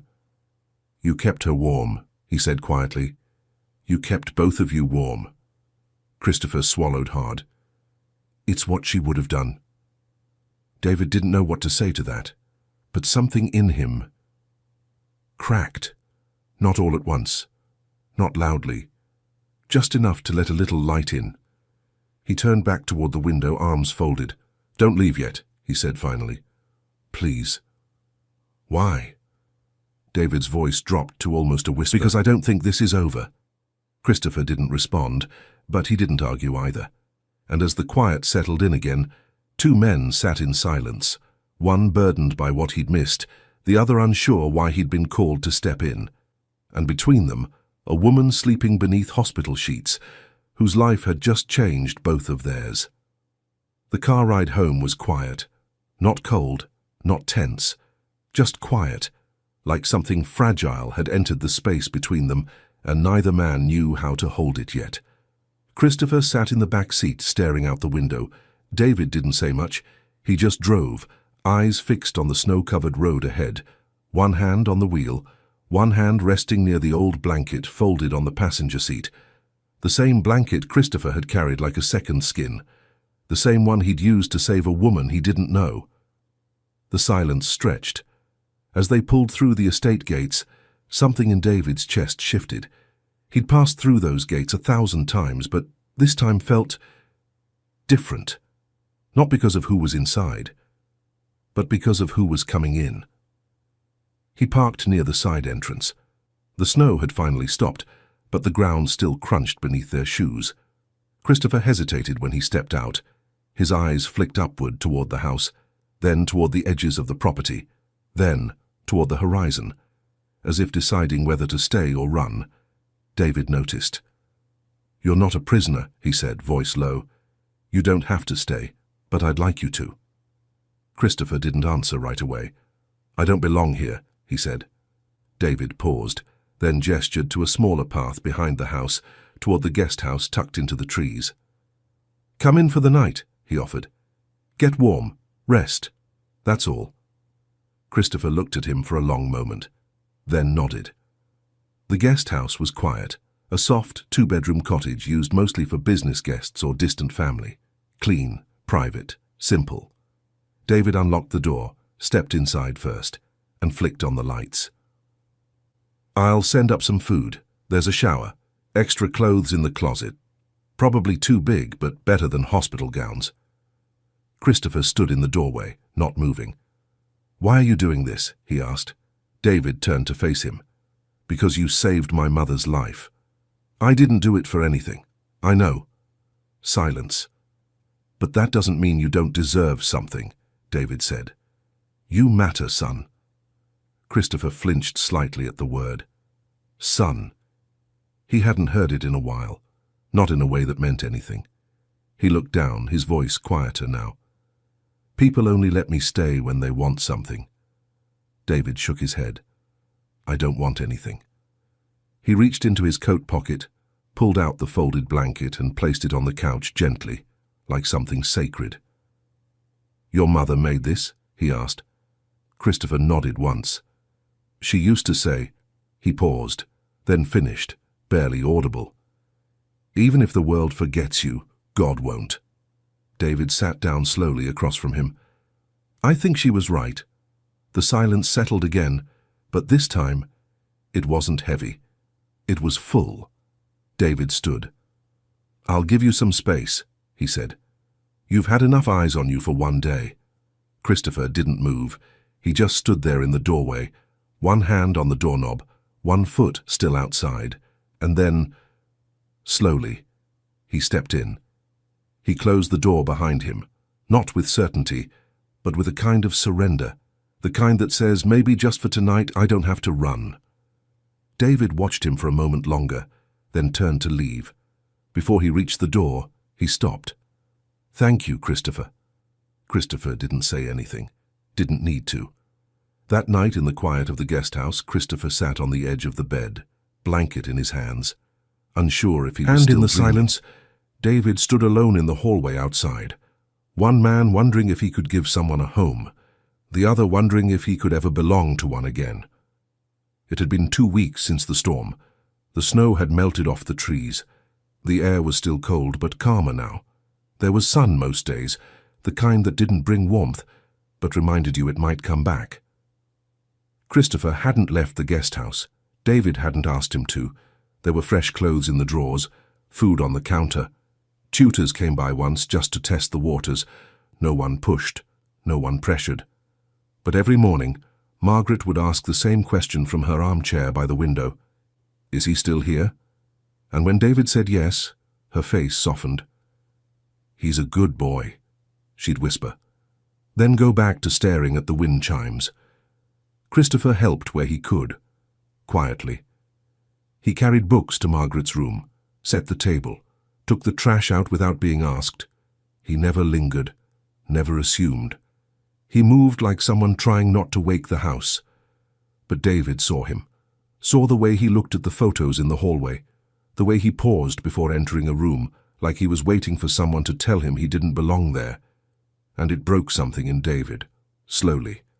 So one afternoon, he knocked on the guest house door and stepped inside with 2 mugs of coffee. Christopher was seated on the floor, hunched over a notebook. "Working on something?" David asked. Christopher shrugged. "Just writing." David handed him the coffee, sat across from him on the rug. "You've been quiet lately." Christopher nodded. David waited. "I don't know how to be here," Christopher finally said. David studied him. "You're already here. I mean, I don't know how to accept it." There it was, the confession under every quiet gesture. David set his mug down. "This isn't charity," he said gently. "It's not a favor. I brought you here because I wanted you here." Christopher looked away. "I'm not used to people wanting me anywhere." David leaned back. "My father left when I was 7, he said. "I never really forgave him for it, not even after he died." Christopher looked up. "I spent years thinking I had to earn everything. Love, approval, belonging. If I wasn't useful, I wasn't worth keeping." A pause. "I think I've done the same thing to other people, including my mom." Christopher stared at the coffee in his hands. The mug had a crack in it. "Are you saying I remind you of you?" David gave a quiet smile. "I'm saying, I see myself in you, and I don't want to make the same mistake again." The silence that followed felt sacred, but it didn't last, because just then the front door opened, fast. David's business partner, Eric, stepped in unannounced. "David, I've been calling. We've got 3 properties falling through. Wait." He stopped. His eyes landed on Christopher, the couch, the notebooks, the coffee. "This him?" Eric asked, lowering his voice. "The boy from the papers?" David stood slowly. "Eric, I just thought he was gone by now," Eric said with a sharp glance. "Didn't realize we were running a shelter now." The room fell cold. Christopher's eyes dropped. His body stiffened. "I should go," he said quickly, rising. "No," David said, stepping forward. "You stay." But Christopher was already grabbing his things. He didn't raise his voice. He didn't curse. He just moved like someone who'd been here before, who recognized the change in a room when it stopped being safe. David caught his arm, gently. "You don't have to leave." Christopher looked at him, eyes dark and quiet. "Yes, I do." He stepped past Eric and out the door. David stood there, the air in the room thick with everything that hadn't been said. He could still feel the warmth of the coffee mug in his palm. And somewhere behind him, the old blanket lay folded on the edge of the couch, waiting. The guest house was Too quiet. The mug Christopher had left behind still sat on the table, cold and half full. The folded blanket hadn't moved. Neither had David. He stood in the center of the room long after the boy walked out. He hadn't said much to Eric after that. Just one look, sharp, cold, and final. Eric had gotten the message. He left without another word. Now. It was just David. The clock on the wall ticked softly, but time didn't feel like it was moving. Not really. It just sat, heavy, unmoving, like the weight in his chest. He'd messed up. Not with what he said, but with what he hadn't done fast enough. He should have stepped in sooner, should have spoken louder, should have shut the door before the boy heard something that sounded too familiar. David sat on the couch and put his face in his hands. He was losing him, the one person who reminded him what mattered, the one soul that hadn't asked for anything and gave everything. David thought about the look in Christopher's eyes, not anger, not defiance, just something quieter, something older, the look of someone who'd learned over and over again that safety never stayed, that kindness usually had a deadline, that the moment you started to believe you belonged, someone reminded you you didn't. David leaned back and stared at the ceiling. How do you rebuild trust when you barely know how to hold it? He stood slowly, crossed the room and picked up the blanket, ran his fingers over the stitches in the corner. He remembered what Christopher had said the night he arrived. She made this, before she passed. Something about that line stayed with him, not just the grief but the care, the memory sewn into every thread. David folded it carefully, then held it to his chest, and for the first time in years he whispered something that sounded like a prayer. Later that evening the estate was quiet. Margaret sat near the window, holding a cup of tea with both hands. Her eyes were clearer today, not fully lucid, but closer. David sat across from her. Neither of them spoke for a while. Then she looked up. "Where's the boy?" she asked softly. David looked down. "He left." Margaret didn't respond at first. "He shouldn't have," she said. David nodded once. "I know." She took a slow sip of tea. "He reminds me of James," she said quietly. David looked at her, surprised. "Dad?" She nodded. He had that same look, like the world hadn't been kind to him, but he hadn't let it change his heart. David swallowed. "I think he's sleeping on the street again," he said, barely above a whisper. Margaret reached across the table and touched his hand. "Then go find him." David looked into her eyes. "You think he'll want to come back?" Her voice didn't waver. "He doesn't need to want to. He needs to know someone still sees him." That night, David drove slowly through the streets of town. He didn't know where to look. Christopher didn't have a phone. No last name. No place. He passed the diner on 8th, the shelter gate near the train tracks, the alley behind the church where the Christmas decorations were still up. Nothing. Then, just past the bridge, he saw a shape curled on a bench. A figure wrapped in a too-thin jacket, knees tucked to chest, head down. David pulled over, stepped out. His footsteps were loud on the frozen pavement. Christopher didn't move. David knelt beside him, quietly. He didn't speak at first, just placed the blanket, folded warm, across the boy's back. Christopher stirred, blinking slowly, but didn't sit up. David spoke, voice low. "I didn't bring you into that house to fix you. I brought you in because you showed me something I'd forgotten, and I'm not letting you walk away without knowing that." Silence. Then, Christopher whispered, "I didn't mean to stay. I just didn't want to leave yet." David's voice broke a little. "Then don't." They sat there on the bench for a long time. No promises, just two people in the cold, one who had lost too much, and one finally learning how to hold something that stayed. The house was quiet again, but this time it wasn't empty. It was full of something softer. Christopher had been back for a week. He still didn't say much, still kept to himself. But now, when David asked him to join for dinner, he said yes. When Margaret called for him, he came, helped her with her slippers, held her arm as she walked through the garden. Some mornings David would wake early, glance out the window and see Christopher on the porch, knees drawn up, blanket over his shoulders, just watching the sun rise. Something about the way he sat reminded David of his younger self, always halfway out the door just in case love turned cold. But the air had shifted between them. The silence was no longer filled with fear. It was filled with learning how to stay. The night of the gala arrived quietly. It wasn't flashy, David had insisted. Just a warm evening at the estate. Candles, music, friends, families, supporters. The Margaret Scott Foundation for Homeless Youth was being introduced to the world. Christopher had helped design the logo. He didn't ask for credit, but David told the team to place his name at the bottom of every flyer. Youth advisor, Christopher James. He hadn't told Christopher yet. He wanted him to see it for the first time when he walked in. That evening, Margaret sat in her wheelchair by the fireplace, wearing a soft blue shawl and a small string of pearls. David bent down beside her, straightened the blanket across her knees. "You okay, Mom?" She nodded slowly. "Do they know about the boy?" she asked. David smiled. "Tonight they will." Guests arrived in waves, handshakes, stories, warm hugs. But through it all, David's eyes kept drifting to the entryway, waiting for one person. Then he saw him, Christopher, wearing a dark sweater, hair combed, nervous. He paused in the doorway, unsure. David stepped forward, offering a quiet nod, not beckoning, not demanding. Just an open door. Christopher stepped in. The room felt warmer.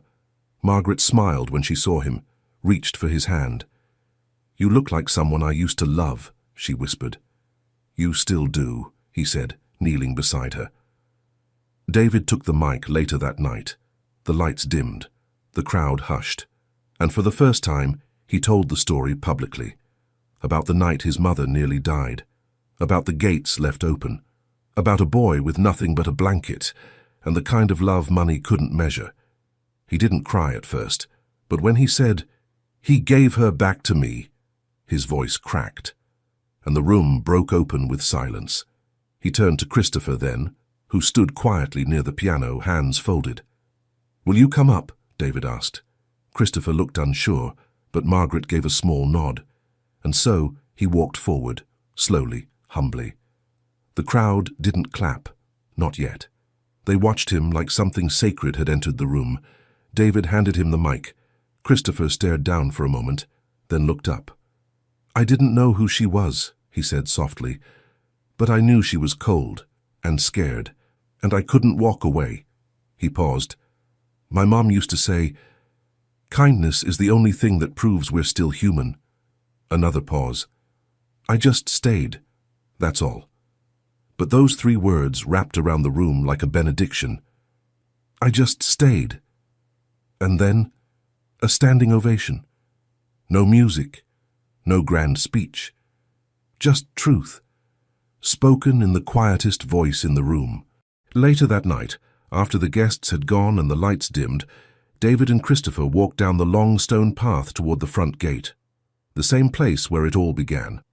They stopped at the spot where the snow had been, where a boy had wrapped himself around a woman he didn't know. David looked at him. "Everything changed here," he said. Christopher looked up at the stars. "Because I didn't walk away." 2 years later, the house felt different, quieter in some ways, fuller in others. The walls no longer echoed with silence. They held memories now, laughter, music, conversations at the dinner table that didn't rush. Margaret had passed away one morning in spring. The cherry blossoms had just started to bloom. Christopher had been the one sitting beside her bed, holding her hand, reading aloud from her favorite poetry book.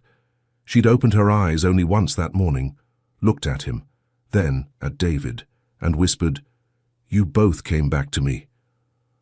Those were her last words. She passed with peace on her face, with love on both sides of her, and with a life redeemed, not through wealth or achievement, but through presence. Christopher didn't move back into the guest house after that. He stayed in the main house, not because David asked him to, but because by then it felt like home. He still carried the blanket, the one his mother had made, still folded it every night, still kept it close, but now it rested beside textbooks, not under bridges. Christopher had enrolled in college, studying social work. "I want to be the one who sees people," he told David one day, "the way nobody used to see me." He volunteered at the youth shelter every weekend, helped kids find their feet, taught them how to open bank accounts, how to speak up, how to stay kind, even when the world wasn't. The staff at the foundation called him Mr. James, but most of the kids just called him Chris. They trusted him, not because of his title, but because of his story. On the anniversary of that night, the one that changed everything, David and Christopher drove to a small cemetery just outside town. They didn't speak much, just walked together to a modest stone beneath an old oak tree.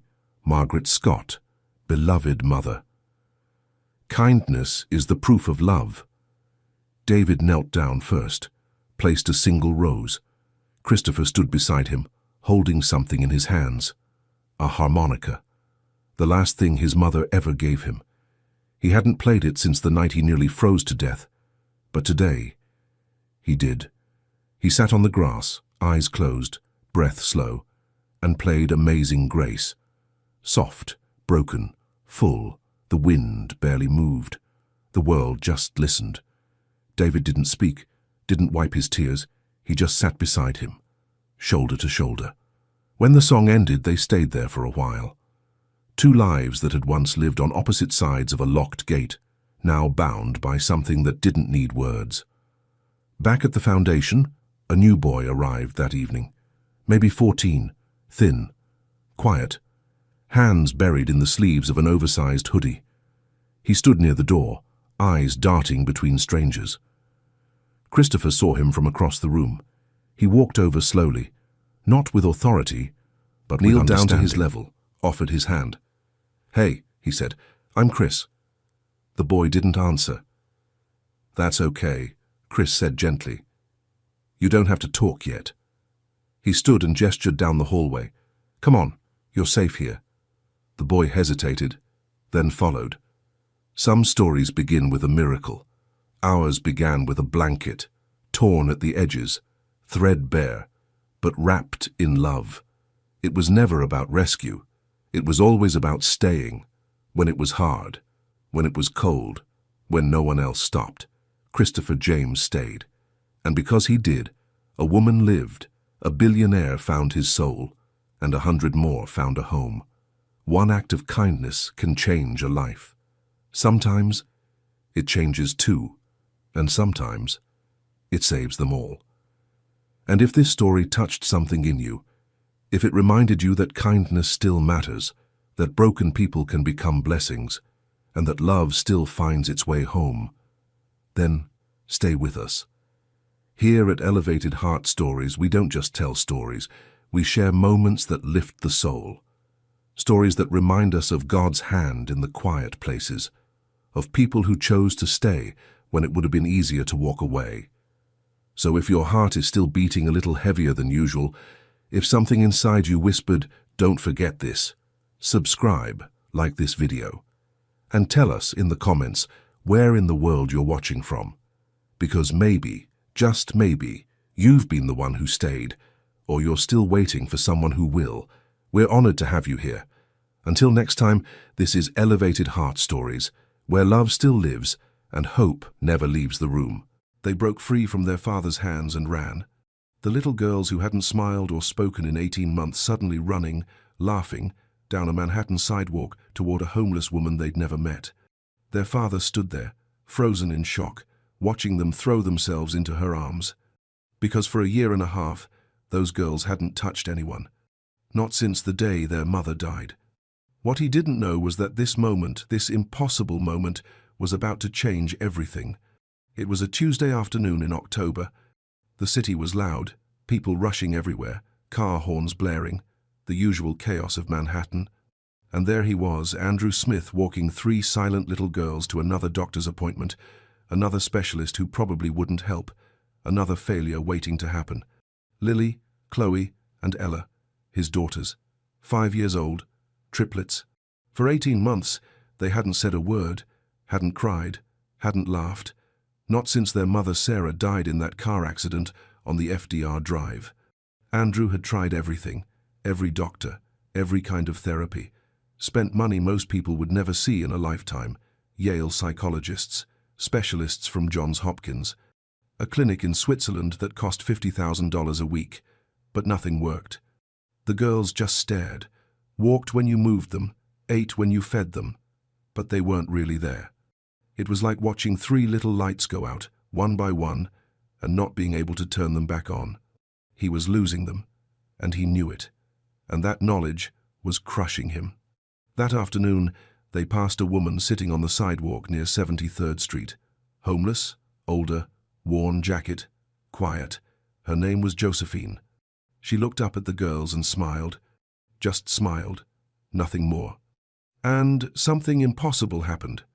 Lily blinked, really blinked, like she was waking up. Chloe turned her head. Ella's hand twitched. Andrew's heart stopped. He looked back over his shoulder. The girls were looking back too. Actually looking. Present. The next day, he walked the same route on purpose. Josephine was there. She smiled again. And the girls smiled back. Smiled. For the first time in a year and a half. On the 3rd day, they ran. Just broke free from his hands and ran straight to her, laughing, actually laughing for the first time since Sarah died. Andrew collapsed on the curb right there on 5th Avenue, sobbing like a child, while strangers walked past annoyed, because his daughters were alive again. Before we begin, like this video, subscribe, and tell me where in the world you're watching from, because this story will remind you that sometimes God sends the answer in the form of the person everyone else walks past. That grace doesn't always arrive the way we expect it, and that miracles are still real. Let's continue. Andrew sat on that curb for what felt like forever, watching his daughters hold on to this stranger like she was the only safe place left in the world. People kept walking past. A woman in a business suit nearly stepped on his hand. Someone muttered something about blocking the sidewalk, but he couldn't move, couldn't process what he was seeing. Josephine was holding all three girls, rocking them gently, humming something soft under her breath. The girls had their faces buried in her jacket, and they were making sounds, little happy sounds, he hadn't heard since Sarah was alive. Finally, he stood up, walked over slowly, like approaching something fragile that might break if he moved too fast. "I'm sorry," he said, his voice still shaking. "I'm Andrew Smith. These are my daughters." Josephine looked up at him. Her eyes were kind but tired, the kind of tired that comes from years, not just days. "I can see they needed some love," she said quietly. "That's all I gave them." "They haven't." Andrew stopped, swallowed hard. "They haven't done this. Not in 18 months. Not since my wife died." Josephine nodded slowly, like she understood more than he was saying. She touched Lily's hair, then Chloe's, then Ella's. "Grief does that to children, makes them go far away inside, where it feels safer. I've tried everything." The words came out broken. "Doctors, therapy. I don't know what else to do." "You're doing it right now," Josephine said. "You brought them outside. You let them feel something." The girls finally pulled back a little, but they didn't let go of her hands. Ella looked up at Josephine with wide eyes, then reached out and touched her face, like checking if she was real. Josephine smiled. "Hello, sweetheart." Ella didn't say anything back, but she didn't look away either. Andrew felt his throat tighten again. I know this sounds strange, but would you mind if we came back? Tomorrow, maybe?" They seemed to feel safe," Josephine finished for him. She studied his face for a moment. "You can come back. Same time, I'll be here." "Thank you." He meant it with everything he had. "Thank you so much." Josephine carefully untangled herself from the girls, which took some effort because they didn't want to let go. "I'll see you tomorrow, okay? I promise." Chloe made a soft sound, almost like a whimper. "I promise," Josephine repeated, looking right at her. "Tomorrow." Andrew took their hands, they let him this time, and started walking toward the doctor's office. But every few steps, all three girls looked back. And every time they did, Josephine was still there, watching them, waving gently. They never made it to the appointment. Andrew called and cancelled from the sidewalk. He didn't see the point anymore. How could some doctor in an office do what this woman just did in 5 minutes? That night, the girls were different. Not talking, not yet, but present. They sat at the dinner table and actually looked at their food. Ella picked up her fork on her own. Lily drank her water without being prompted. Margaret, the housekeeper, noticed immediately. "Mr. Smith," she said quietly, standing in the kitchen doorway. "What happened today?" Andrew looked at his daughters, then back at Margaret. "I don't know, but I think we might have found something." "Found what?" "Hope," he said. "I think we found hope." The next afternoon, Andrew left work at 2 o'clock. First time in over a year he'd walked out before dark. His assistant looked confused. "Mr. Smith, you have the board call at 3. "Reschedule it," he said, already halfway out the door. He picked up the girls from Margaret early. They were waiting by the front door when he got home, already wearing their shoes, like they knew, like they remembered. The walk to 73rd Street felt longer than it should have. Andrew's heart was pounding the whole way. What if she wasn't there? What if yesterday was just chance? What if it never happened again? But when they turned the corner, there she was. Same spot, same worn blue jacket, same quiet presence. And the girls lit up. Not running this time, but pulling on his hands, tugging him forward, little sounds coming from their throats. Excitement. Actual excitement. Josephine saw them coming, and her whole face softened. "Well, hello again." This time, the girls went to her slowly, almost shy, but they went, sat down right there on the concrete beside her, one on each side, Ella in the middle. Andrew stood a few feet back, not wanting to intrude, not wanting to break whatever this was. "I brought you something," Josephine said, reaching into her canvas bag. She pulled out 3 small pieces of paper, folded into shapes. Origami birds. Simple, a little crooked, but made with care. She handed one to each girl. "These are for you, to remind you that even small things can fly." Lily held hers carefully, turning it over in her hands. Chloe pressed hers to her chest. Ella looked at Josephine and smiled, actually smiled, and Josephine's eyes filled with tears. "There it is," she whispered. "There's that beautiful smile." They sat like that for almost an hour.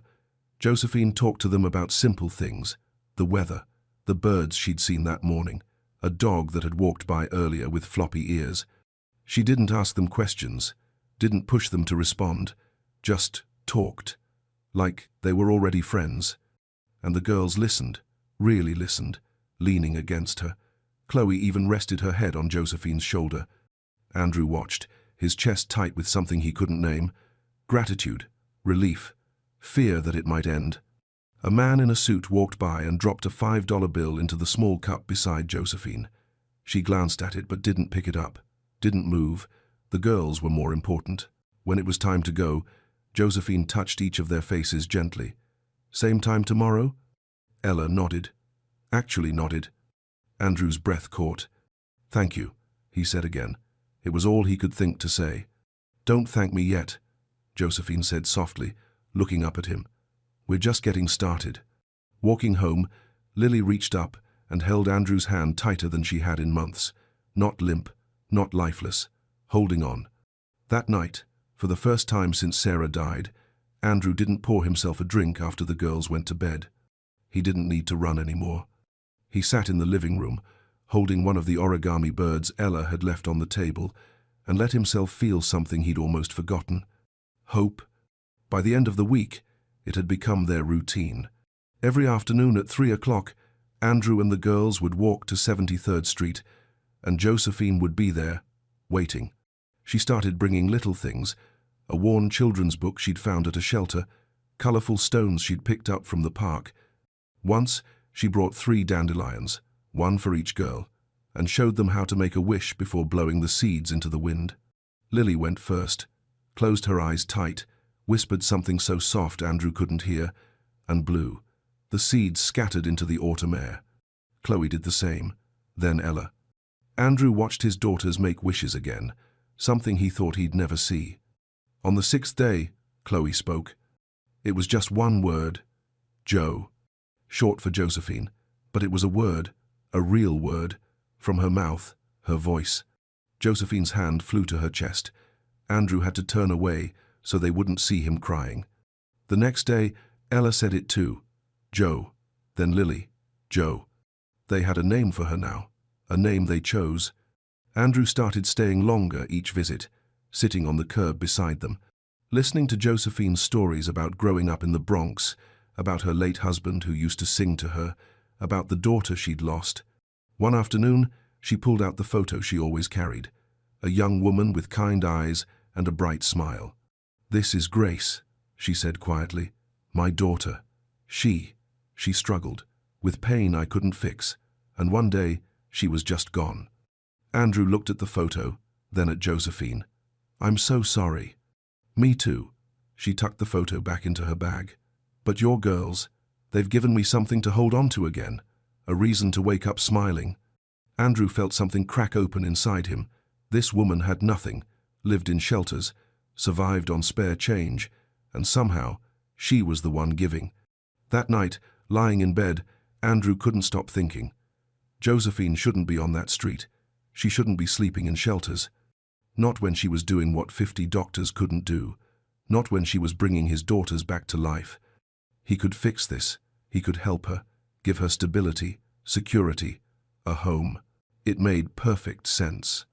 The next afternoon, after the girls had been sitting with Josephine for an hour, after they'd laughed at a story she told about a pigeon stealing someone's sandwich, Andrew asked Margaret to take the girls for ice cream down the block. "Just for a few minutes," he said. The girls hesitated, but Josephine smiled. "Go on, sweethearts. I'll be right here." When they were gone, Andrew sat down beside her. "Josephine, I need to talk to you about something." She looked at him, her expression unreadable. "What you're doing for my daughters, it's a miracle. I don't know how else to say it. You've given them back to me." He paused, choosing his words carefully. "I want to hire you, officially, $10,000 a month, health insurance. I'll find you an apartment, cover your rent, all your expenses. You won't have to sleep in shelters anymore. You won't have to—" "Stop." Her voice was quiet but firm. Andrew blinked. "I'm trying to help." "No." Josephine stood up, slowly, her joints stiff. "You're trying to buy me." "That's not. You think you can put a price on what those girls need." Her eyes weren't angry. They were sad, disappointed. "I came to them with love, Mr. Smith, not because someone was going to pay me. I don't want your money. I don't want to be another person on your payroll." "Josephine, please. You're trying to turn Grace into a transaction." She gathered her bag, her hands shaking slightly. "And that's exactly what's wrong. You can't buy everything. You can't control everything. Some things just are. I didn't mean to offend you." "Yes, you did. You just don't realize it yet." She looked toward where the girls had gone, her expression softening for a moment, then breaking. "Tell them, I'm sorry." "Wait." But she was already walking away, her cart rattling behind her, disappearing into the crowd. Andrew sat there alone on the sidewalk, his hands shaking. What had he just done? When the girls came back with Margaret, holding half-melted ice cream cones, they looked around for Josephine. She wasn't there. Lily's smile faded first, then Chloe's. Ella dropped her cone on the sidewalk. "Where's Joe?" Chloe's voice was small, confused. Andrew opened his mouth, but nothing came out. What could he say? That he'd ruined it? That he'd treated her like a problem to solve instead of a person? "She had to go," he finally managed. She'll be back." But even as he said it, he knew it was a lie. Ella started making a sound, low at first, then louder. Not words, just pain, raw and unfiltered. Then Lily started. Then Chloe. And then they were crying, actually crying, real tears for the first time in over a year, streaming down their faces as they stood there on the sidewalk, looking at the empty spot where Josephine used to sit. People stopped to stare. A woman asked if they were okay. Andrew barely heard her. He knelt down, tried to pull his daughters close, but they pushed him away. Actually pushed him, stepped back like they didn't want him touching them. That hurt worse than anything. Margaret took over, gentle but firm, gathering the girls and guiding them toward home. Andrew followed behind, numb, watching his daughters cry for someone who wasn't him. That night, they went silent again. Worse than before, because now they knew what they were missing. Now they'd tasted hope and had it taken away. They wouldn't eat dinner, wouldn't look at him. Just sat in their room staring at the origami birds Josephine had made, holding them like they might disappear too. Andrew stood in the doorway watching them, his chest hollow. Around 10, he went to his study and sat on the floor with his back against the desk. The room was dark, except for the city lights coming through the window. He didn't hear Margaret come in, didn't realize she was there until she spoke. "What did you do, Mr. Smith?" Her voice wasn't harsh, just tired, disappointed. "I tried to help her," Andrew said, his voice flat. "I offered her money, a place to live, security." Margaret was quiet for a long moment. Then she sat down beside him on the floor, which was something she'd never done in all the years she'd worked for him. "You insulted her," she said softly. "I was trying to—" "You treated her like a service you could purchase." Margaret looked at him, and her eyes were sad. "Josephine doesn't want to be your employee, Mr. Smith. She wants to be your friend, your family. You took something pure, something real, and you tried to put a price tag on it." Andrew stared at his hands. "That woman has nothing," Margaret continued. "Nothing but her dignity, and you tried to buy that too." "I didn't mean—" "You did, because that's all you know. Buy the best doctors, buy the best therapy, buy a solution. But love doesn't work that way. Grace doesn't work that way." She paused. "Your wife would be ashamed of what you did today." That broke him. Andrew put his face in his hands and cried, not the quiet tears he'd cried before. This was deeper, shaking his whole body, because Margaret was right. About all of it. He'd spent 18 months trying to buy his way out of grief, trying to fix his daughters like they were a business problem. And the one person who actually reached them, who loved them without wanting anything he treated like hired help. "How do I fix this?" he whispered. Margaret stood up slowly.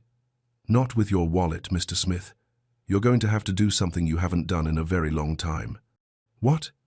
"Humble yourself. Get on your knees if you have to, and ask for forgiveness."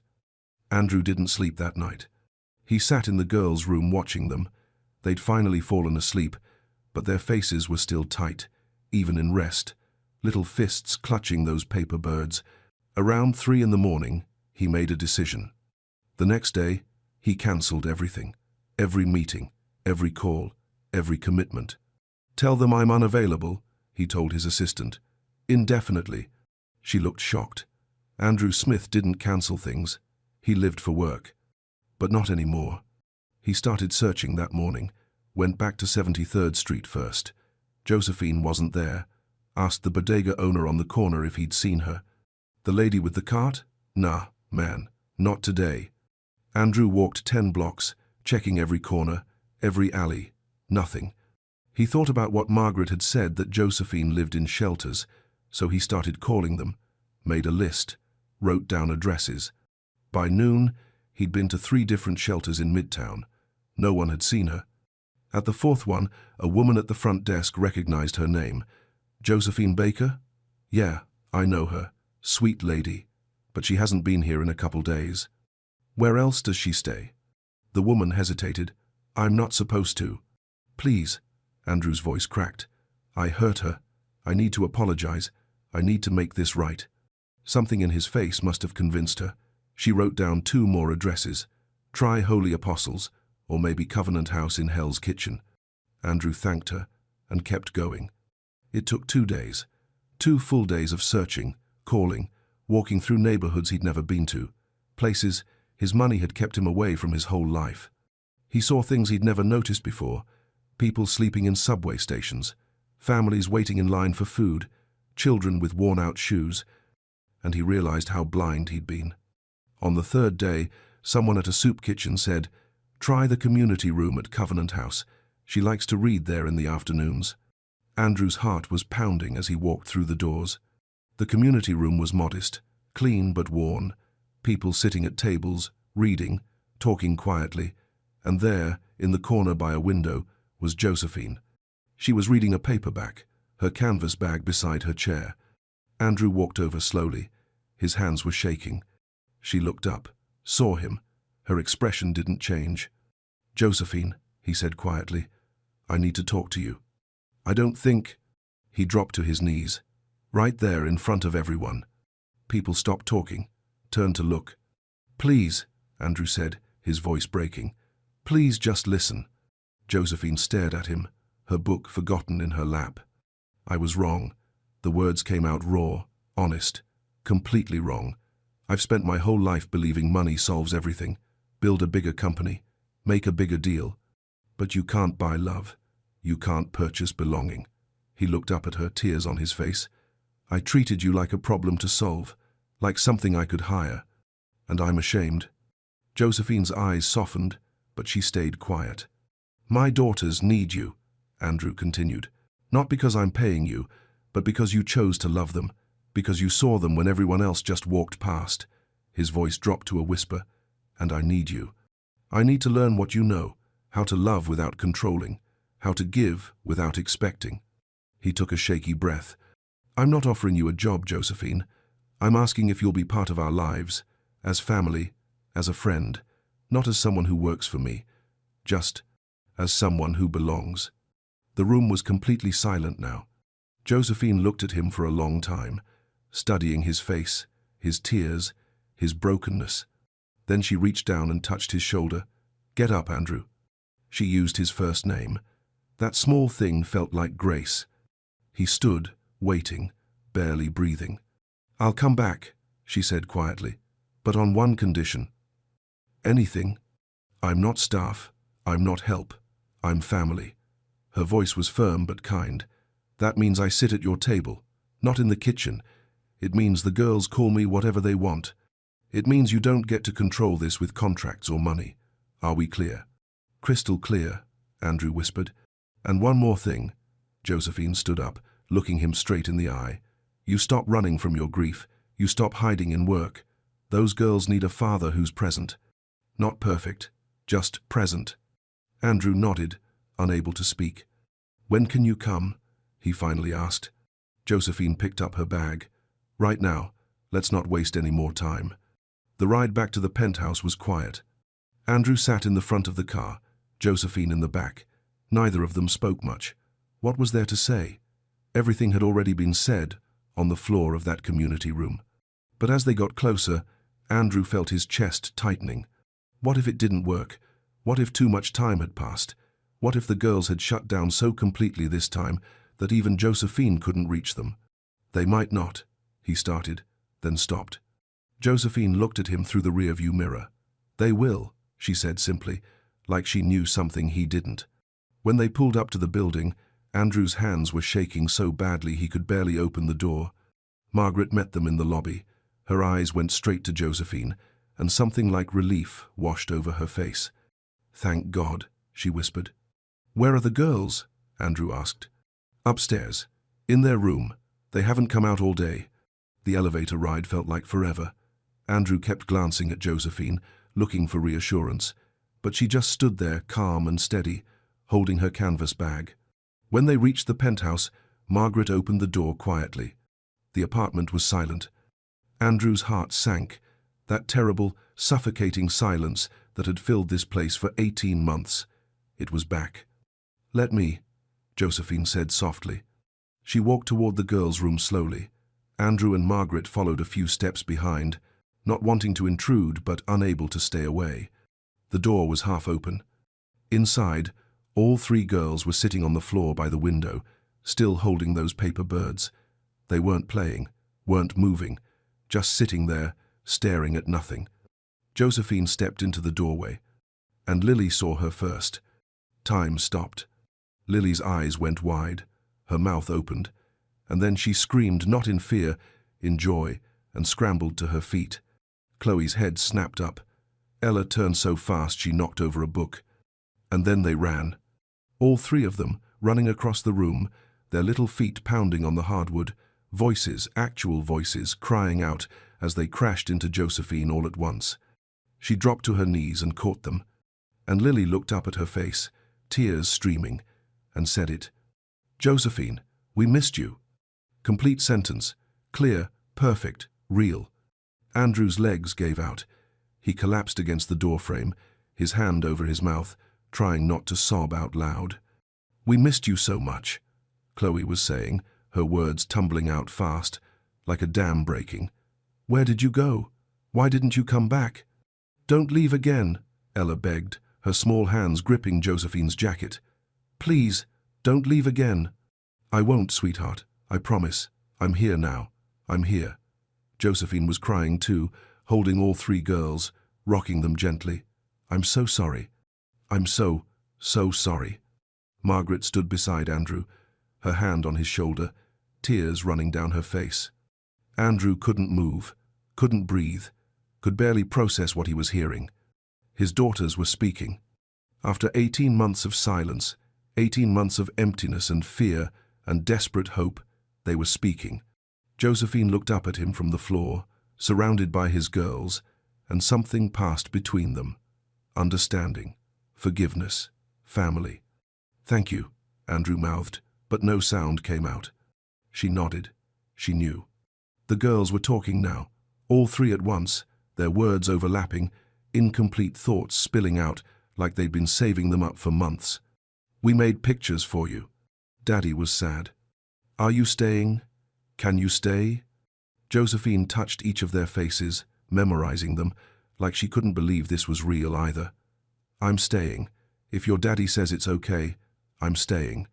All three girls turned to look at Andrew. He tried to speak, but his throat was too tight, so he just nodded. Ella ran to him then, actually ran across the room and threw her arms around his waist. She's back, Daddy. Joe's back. Andrew dropped to his knees and pulled her close, then reached for Lily and Chloe. They came without hesitation.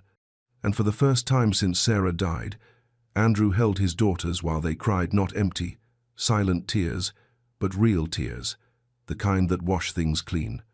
"I love you," he whispered into their hair. "I love you so much." And Lily whispered back, her voice small but sure, "We love you too, Daddy." Something inside him shattered and healed at the same time. That first night, nobody wanted to let go. The girls insisted Josephine stay for dinner. Then they insisted she read them a story, then another story. Then they asked if she could sleep in the guest room, just for tonight. "Please, please, please." Josephine looked at Andrew. He nodded before she could even ask. "Of course," she said. "I'd love to." Ella grabbed her hand and led her down the hall like she'd lived there forever. After the girls finally fell asleep, all three of them in Josephine's room, curled up on her bed like puppies, Andrew and Josephine sat in the living room. The silence between them wasn't uncomfortable. It was the kind of quiet that comes after a storm, when everything settles and you can finally breathe again. "I don't know how to thank you," Andrew said eventually. Josephine shook her head. "You don't need to." "But I do. What you did today." "What I did was love them." She looked at him, her eyes gentle but serious. "That's all it ever was. Not magic, not some special skill. Just love." Andrew was quiet for a moment. "I forgot how to do that. After Sarah died, I just shut down, hid in work. Told myself if I could just fix them, make them better, then everything would be okay." He paused. "But you can't fix grief, can you?" "No," Josephine said softly. "You can't. You can only walk through it. And you can't walk through it alone." She reached into her bag and pulled out the photo of Grace, held it for a moment, her thumb brushing over her daughter's face. "When Grace died, I wanted to die too," she said quietly. "Didn't see the point of waking up anymore. Ended up on the streets not because I had to, but because I didn't care. Stopped caring about everything." She looked up at Andrew. "Until I saw your girls, and something in me remembered what it felt like to matter to someone." Andrew's throat tightened. "They saved me too, Andrew," Josephine continued. "We saved each other." The next morning, Andrew did something he hadn't done in years. He made breakfast, burned the eggs, made the pancakes too thick, but he tried. The girls came running into the kitchen when they smelled food, Josephine trailing behind them with a smile. "Daddy's cooking?" Chloe sounded amazed. "Trying to," Andrew said, scraping eggs onto plates. They sat at the table together, all five of them, and even though the food wasn't great, even though Andrew had no idea what he was doing, it felt right. Josephine didn't sit in the kitchen. She sat at the head of the table, right where Sarah used to sit, and nobody questioned it. It just made sense. Over the next few weeks, something shifted in the apartment. It stopped feeling like a museum, started feeling like a home again. Josephine moved into the guest room permanently.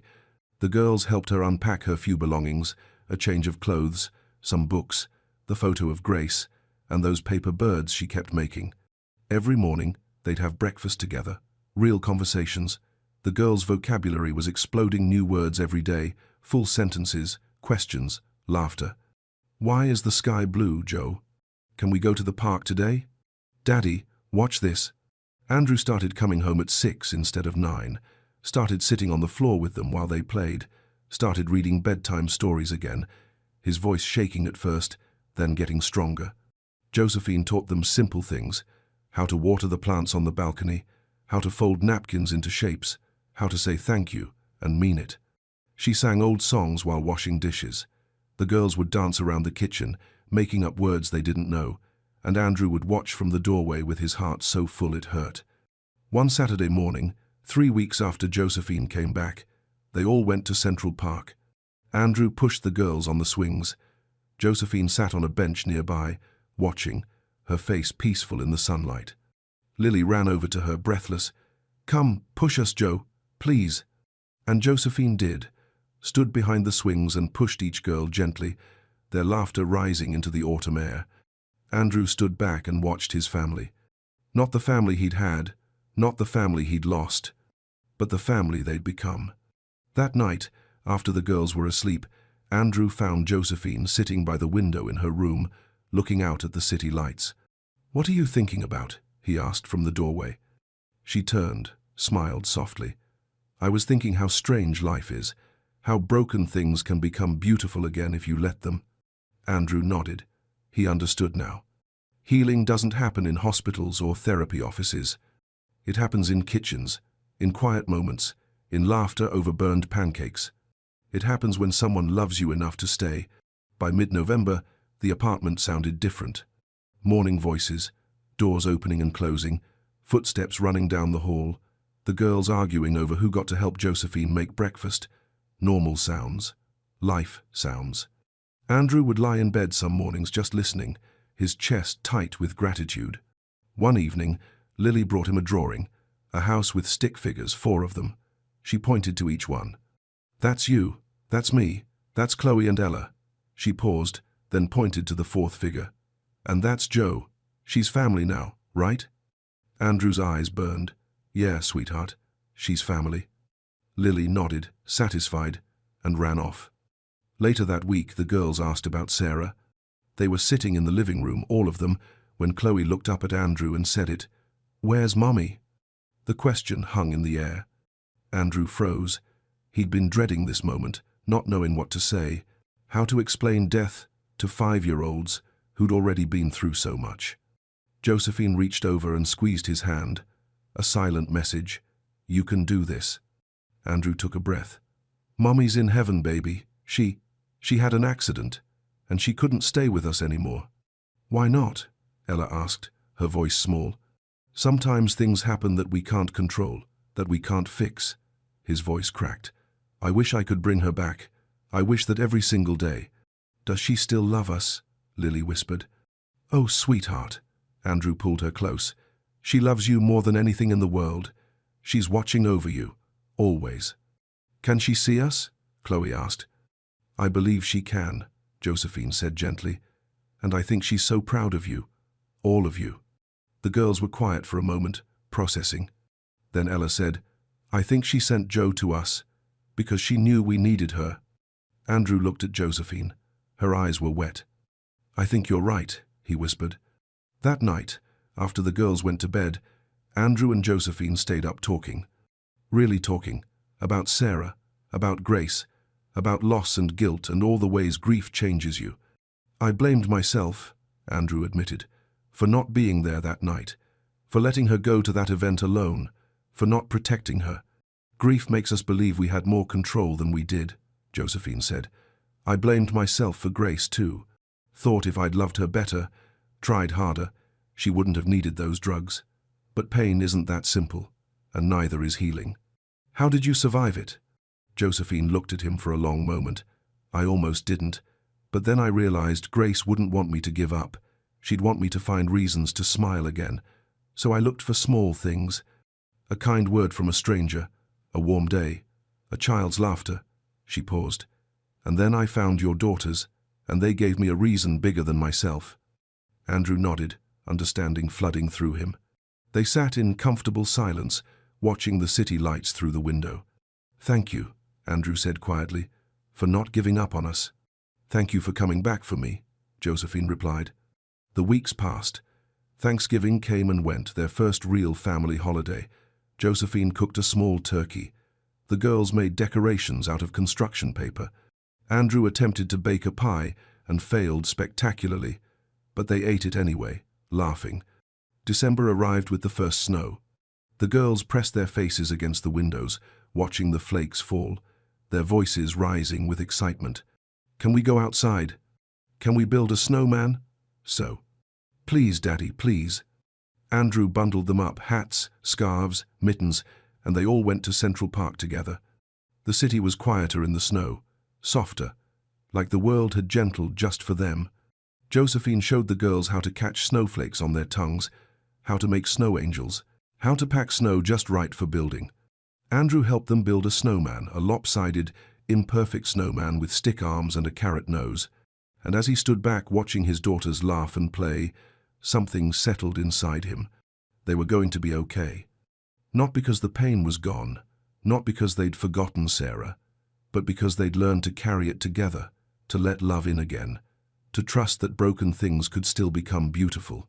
That evening, walking home through the snow-covered streets, Ella reached up and took his hand. Then Lily took the other one. Chloe walked ahead with Josephine, chattering about the snowman they'd built. And Andrew thought about how far they'd come, from silence to laughter, from emptiness to fullness, from 3 separate pieces to a family. It wasn't the family he'd imagined, but it was the family they needed. That night, tucking the girls into bed, Andrew lingered a little longer than usual, watching them sleep, peaceful, present, here. Tomorrow, they were planning to go back to Central Park, to their favorite spot near Bow Bridge, to have a picnic, even though it was cold. Something felt different about tomorrow. Like something was coming, something they'd all been waiting for. Andrew just didn't know what yet. The next day was warmer than it should have been for December. The sun broke through the clouds like grace itself. They packed a simple picnic, sandwiches, fruit, cookies Josephine had baked that morning, and walked to Central Park together. Their spot near Bow Bridge was quiet, peaceful, the kind of place that makes you believe in new beginnings. The girls ran ahead, chasing pigeons, their laughter echoing across the water. Andrew and Josephine spread out the blanket and sat down, watching them play.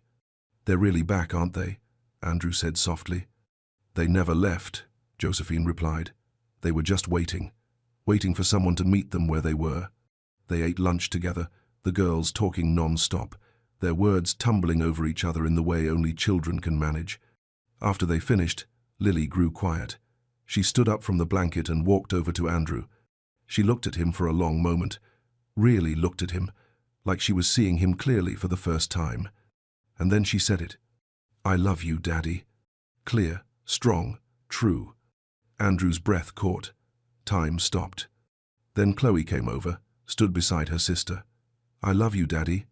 And Ella, not wanting to be left out, rushed over too. "I love you, Daddy." One by one, like gifts unwrapping.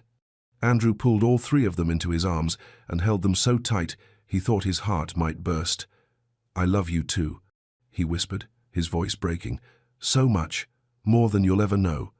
He looked up at Josephine through his tears. She was watching them, her hand pressed to her chest, tears streaming down her face. She reached into her bag and pulled out the photo of Grace, held it close. "Thank you, Grace," she whispered. "Thank you, Sarah. They're going to be okay now. We all are." 3 months later, on a cold February afternoon, Andrew was walking the girls home from school. They passed a homeless veteran sitting outside a coffee shop near Union Square. His sign said, "Hungry. Anything helps. God bless our troops." Most people walked right past without looking. Andrew started to do the same. Old habit. But Ella stopped, pulled on his coat. "Daddy, wait." She opened her backpack and pulled out her snack, graham crackers, and an apple her teacher had given her. And without hesitation, she walked over to the man and held it out. "You look hungry," she said simply. The veteran's face crumbled, his eyes filled with tears. "Thank you, little angel. Thank you so much." Ella smiled and ran back to Andrew. "He was sad, Daddy," she said, taking his hand. "Now, he's not." Andrew knelt down, his heart so full he could barely speak. He looked at all 3 of his daughters, these beautiful, compassionate, healed little girls. They'd learned to see. Not just look, but see. The invisible people, the ones everyone walks past, the ones who hold more grace than the world gives them credit for. They learned it from Josephine, and now they'd carry it forward. Walking home, the girls chattering about their day, Andrew thought about 18 months ago, the silence, the darkness, the crushing weight of believing he'd lost them forever. And he thought about a 75-year-old homeless woman sitting on a sidewalk, the one everyone ignored, the one who held the key to everything. Grace doesn't arrive in expensive packages. It doesn't come with credentials or contracts. Sometimes it shows up in worn jackets and weathered hands, in quiet smiles and patient love, in people the world has forgotten, but God never does. That evening, they all sat around the dinner table, Andrew, the girls, Josephine, and said grace together before eating. The girls reached for each other's hands naturally, a chain of love. "Thank you for this food," Lily said. "And for our family," Chloe added. "And for Joe," Ella finished. We love you, Joe. Josephine smiled, her eyes bright. I love you too, sweethearts, more than you know. After dinner, Andrew stood at the window watching the city lights flicker to life. Behind him, he could hear his daughters laughing, could hear Josephine reading them a story, could hear life happening the way it was always meant to. Healing doesn't happen in boardrooms or therapy sessions. It happens in kitchens and parks and sidewalks, in the small moments when love shows up without asking for anything in return. Some things can't be bought. Some wounds can only be healed by grace. And sometimes the people we overlook are the ones sent to save us. Andrew turned from the window and walked back to his family. Complete, healed, home,